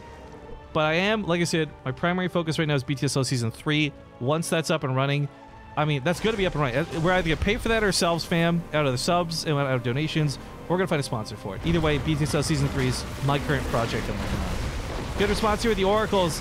Nidus Worms, of course, come out at 50 minerals, 50 gas, so they're kind of cheap. Not too bad to lose them. They also come with 5 armor, only while unburrowing. Once they're finished unburrowing, they lose that armor bonus, but one of the key things that is making this unit look broken and having a lot of players balance whine at the moment is because of how fast units unload. That Nidus Worm was up for like, what, 2 seconds? And almost 7 roaches came out of that and a couple Zerglings. The unload speed is kind of unreal, to be honest, but if you're on top of the Nidus Worm, you don't let it unburrow. You kill it before it's out. Oh my god, look at that! Oh my god! Are you kidding me? This went from like a secure. I thought he was gonna kill that Nidus Worm, so I was talking so casually about it. He went from securing this to be no problem to the whole army in front of his base, in front of his face. He picks up the Queens with the Phoenix. He takes those out of the equation. No transfuses, no creep spreading, and there's enough Phoenix left over to come help with the roaches. A single force field would do wonders, but he's a little bit shy. There we go. Goes through the force field now. Breaks up. There's another Nidus Worm coming up from behind him. Says, if I can't get him through the front door, I'll just go underneath it. And this is troubles. Like I said, that high armor value makes this very hard to deal with. And even though the full might of the army's focused on it, the Nidus Worm still takes forever to kill. Roaches break the gateway. They break in through the front gates. Geralt now struggling to finish this off. A lot of his ground units are dead. These Phoenix are out of juice. We might have had Eric actually just win the game with a Nidus Worm. There's 2 Immortals on the way, so that's a question mark still to be stated, as Immortals are so good against Roaches. We got Void Race following this up, too. If these Immortals have a shield battery to fall back to, they don't. But if they did, if he pulls some probes, if he can just block some of the damage and let the Immortals deal the damage, he can hold against Roaches. But over 20 workers have died. This third base has been completely denied mining. Oracle's fighting with what little energy they have left. Roaches now funneling into the Immortals, pulling back from this. He might be able to lift it with his Phoenix and save it. Save it with a Phoenix! You've got the energy. A missed opportunity, to be sure, but 2 more Immortals are coming. And while this fight started off really badly for Eric, or for Geralt, he's starting to stabilize. But the thing is, Eric did enough worker damage that he's up almost double the worker count back on his side of the field. He's got a third base that's functioning, not a third base that's dying. So all things considered, Eric has just taken a supreme command of this game. And I did not expect to see this coming, but this all comes from that Nidus Worm just barely not being killed in time. And what frustrates me is I'm sure a lot of people are going to look at this and be like, that's broken. Blizzard nerf. It needs to be fixed right now. And I think a lot of pros will agree with you, but we will likely not see a response to this for some time. So use it and abuse it while you can. Zerg players, Nidus Worms are fucking disgusting. In fact, if you watched, we had a tournament. Oh gosh, what was that? That was the 5Ws tournament. We had Rainer versus Bly in the grand finals, and even in a ZVZ, Nidus Worms look broken.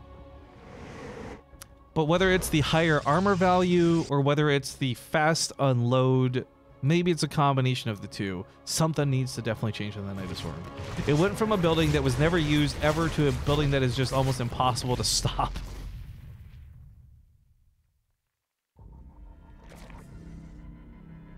He's gone for Mass Hydrus -2, which is good. One of my favorite European Zergs, Namshar, likes to play really heavy on Hydrus and Lurkers, and I think it works out well against some Protoss players. He defeats Showtime and many other prolific Protoss with strategies like that. But we'll see if Eric can pull off the same trick, because Geralt's actually swapped this up. He's moving towards Robotics Bay, which with double Robo could either be tons of Colossus or possibly Disruptors. I think my favorite mix of the two, though, is when pros can mix in like 3 Colossus, 2 Disruptors, or some combination like that, where you just have a lot of area effect damage. Because whether it's Lurkers or whether it's Hydras, the thing is these units stack up pretty notoriously, and splash damage can be super effective.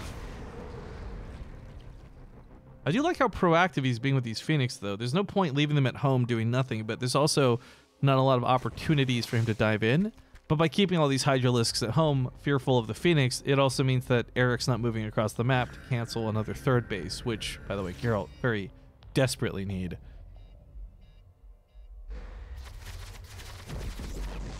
Hey, even Scarlet says Niduses are broken. Yeah, but sure should I. Well, we have people who are Scarlet fans in the audience, and I am in that consideration. I also have to say Scarlet is like one of the biggest balance whiners I've ever known. Innovation might come in as a close second, but Innovation does it in Korean, so you guys often don't hear about it. Regardless, though, it's not to point fingers and be like somebody's a balance whiner. The reality is there's a lot of balance discussion going on. You got players who are now pseudo-retired like Snoot who have posted comments on Twitter and diagrams on how they think it could be fixed. And the thing is, with balance whining, everyone categorizes it as one thing, so everyone kind of shrugs it off. But it does take balance whining to lead to real discussion about balance change. Because if nobody complains about it in the first place, then nobody looks for a solution to a problem that they didn't know existed. So while I'm not trying to give any sort of credit to the people who are constantly whining and complaining and being big babies about balance in StarCraft 2, you have to understand that it's unfair to really blanket everything as balance whining, when it's fair to say, like, this is pretty strong. Does not mean this game is broken and Blizzard should kill themselves, but it does mean like maybe they should reconsider this particular aspect of a unit or a game. So, again, not encouraging balance whiners, but it is a part of the discussion cycle. Nice little soccer micro walking around. So is Rifkin. Because I'm an actual and so is Rifkin, as if Gibby hasn't done enough tonight. Another $9.01. And if Gibby is the good guy that I know he is, then that 1 cent was probably bridging the gap of somebody donating 90 cents earlier or 99 cents or something stupid. So Gibby, you are actually, if this was an anime, you are the best girl. Now this Nidus play, this is actually kind of interesting. This Nidus play, I didn't think was going to get much done. But he's been comboing it with the Locusts to appear in very different sides of the map. A lot of the time walking the Swarm Host from top to bottom. Not only is it inefficient based on the cooldown of the Locust, but it's also dangerous. You risk having your units picked off by Immortals catching them out in the center of the field, or something of the like. The constant use of Nidus Worms is shuffling them around the map in such a way that it's almost impossible for Geralt to catch these off guard and punish them. But it looks like things are getting a little predictable. Top to bottom to top to bottom to top to bottom. So already having pre-sent his units to respond to the top side, he does take out a couple of those Swarm Hosts. Not going to kill the Nidus Worm, but does catch this out in the open, which was nice. In fact, he will kill the Nidus Worm. He's sending a Void Ray to finish it off, which I think I like. Locusts, of course, are not a problem when you've got Colossus. They're sitting here on almost +3 weapon upgrade, so they just melt the Locust. Nidus Worm is going to get taken care of. And folks, depending how the pace of this game goes, this might just be the very last thing of the night. So, as if I could, without being greedy, ask for more, I would like to one last time ask for you guys to follow the channel if you're not already. Possibly check me out on Twitter, @riff_kings. I got to build up my Twitter following, apparently. So if you could help me do that, that'd be awesome. Otherwise, yeah, Prime subs, donations, text-to-speech. Abuse it while you can. Because the second this stream goes off, I'm turning off text-to-speech for probably another couple of years before we see it again. That being said, though, even if not another thing happens tonight, you guys have my eternal gratitude. Tonight's been so good. All right, Stormhost is now for another round. We got some banelings, not even some. I didn't realize Eric's gone for like a rogue amount of banelings, and I don't mean like this guy defies the rules. Rogue from Korea does this with 56 banelings, and so does Eric here in this game. Now, the Locust will kill the Nexus. He doesn't have to worry about using units on that. But where and how do these banelings get used? Because there's not that many units that are going to die to the banelings in the first place, much less the fact that there's all these Colossus to beam them down.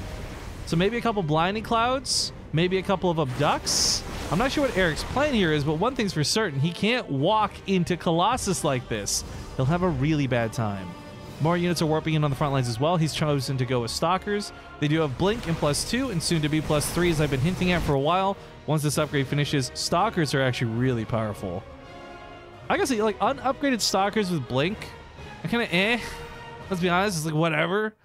But when they have +2 and more notably +3, they can snipe off Mutalisks, they can pick off Swarmhost. Stalkers actually benefit from upgrades really well. 22 versus Armored, soon to be 24.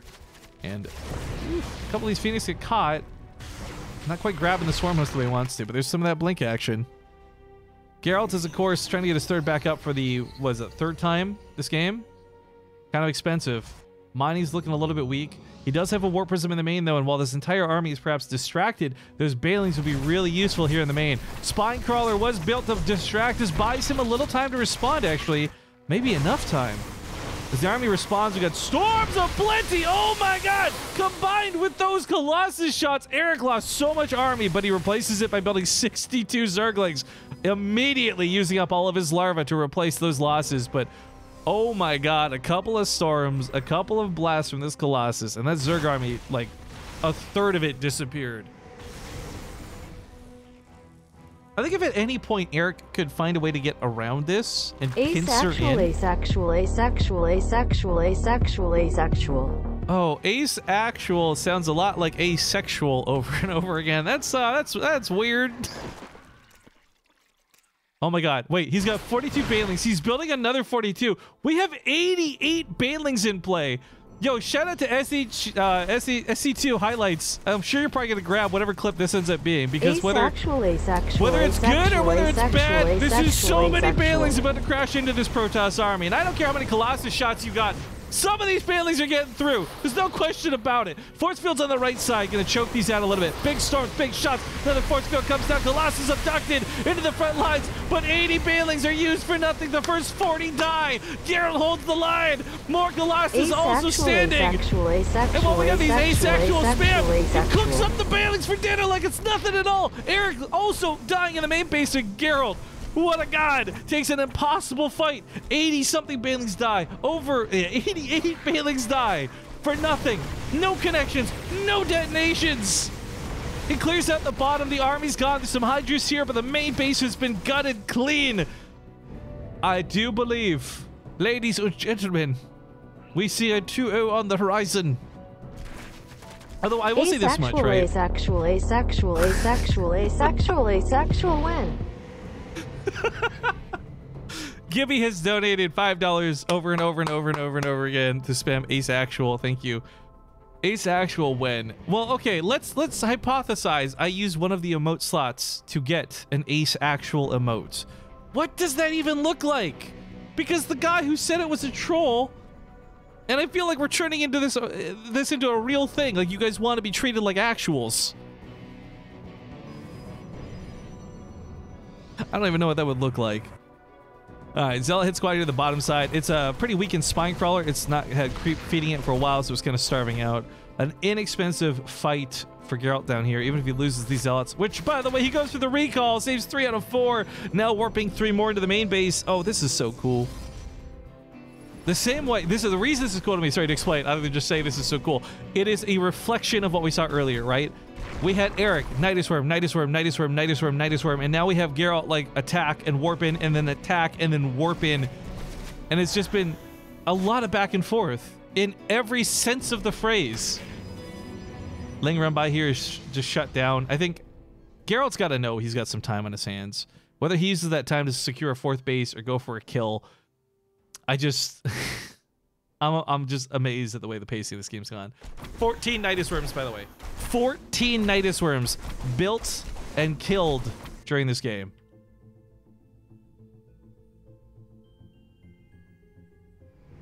Army's still looking pretty good. I wonder... Colossus don't have all the kills. That must have been the Templar Storms that killed most of those banelings. Regardless, 28 kills on 1 Colossus is pretty nice. Locust get on top of this Nexus. It's dead. There's no saving it. Feels bad, man.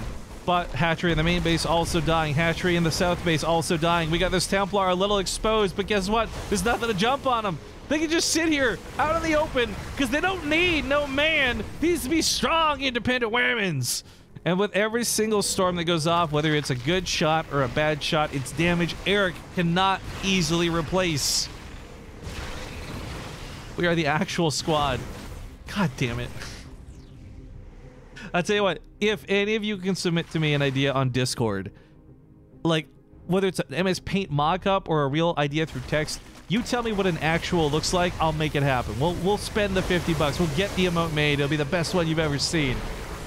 But this game and this tournament comes to a conclusion as Eric's last few units are dying. When it becomes apparent. Geralt takes the series 2-0, and he's going to be your 2nd NA Cup champion.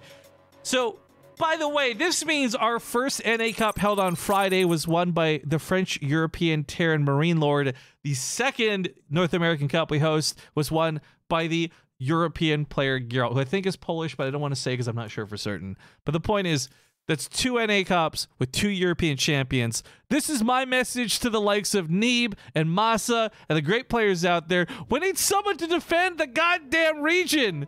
This is like reverse Korea, man. How are you going to let all these Europeans come in and take your money? Ay, ay, ay. We had $5 more come in from I'm a Backstabber. He said, when does a joke become a dad joke? When it becomes apparent. I love that joke, but I fear I was speaking over it due to the end of that game. But GG's and congrats to all the players who competed today. Big thank you to everybody for watching. This was a lot of fun. Never know what to expect out of these. And then we got some front page time. It just made it all the sweeter. So big love, big night of streaming. Thank you all for tuning in. Before we disappear, though, let's talk about what's on the docket. We because build this is a not... Nidus, we lose a Nidus. We build a Nidus, we lose a Nidus. We build a Nidus. We lose a Nidus Kappa. We build a Nidus, and then we lose another Nidus. So it's not on the events tab because these are kind of pop-up things we didn't super plan ahead of time. But what I want to make clear is that next week and weekend, we have another series of North American events happening. For the 15th, 16th, and 17th, we're inviting 8 North American pros to come compete for $500 in prizing. I don't want to give the list away because not everyone has confirmed their participation yet, but it should be a pretty good set of players. So again, that's 15th, 16th, 17th. We're going to have 2 groups, best of 3s with best of 5 finishers. And then, of course, the grand finals on the Sunday. This will be very much similar to the way we did the European one, if you guys saw that. And if you didn't, it's going to be a lot of fun. Good games, good format. However, tomorrow morning and the day after, I'm going to be hosting some European Cups. I've coordinated with Wardy, who's an absolute legend. He's running the Team Liquid map contest. That'll actually be starting in 6 hours and 55 minutes from now with the likes of Solar, Sort of, Alive, MC, and Marine Lord. So they're going to be playing some round robin group, I guess, action on the new maps proposed in the Team Liquid map contest. Good guy Wardy, though, has coordinated with me so that we have our Open Cups for Europe take place right around the time his map contest will finish. And maybe we'll get a host, maybe we won't, I don't know. But the point is, tomorrow morning, 9 a.m. Pacific. That is an hour earlier than when we normally run European events. We normally do stuff at 10 a.m.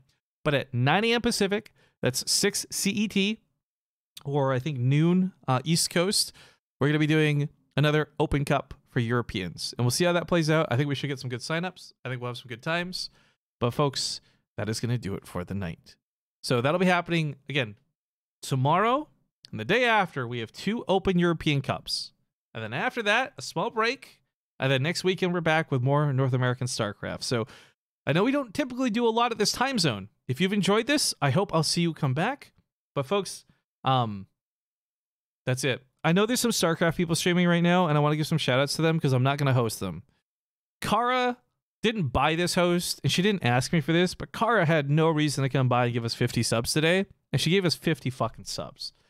That is a good friend if I've ever seen one. So I'm going to host Kara Corvus here in a bit.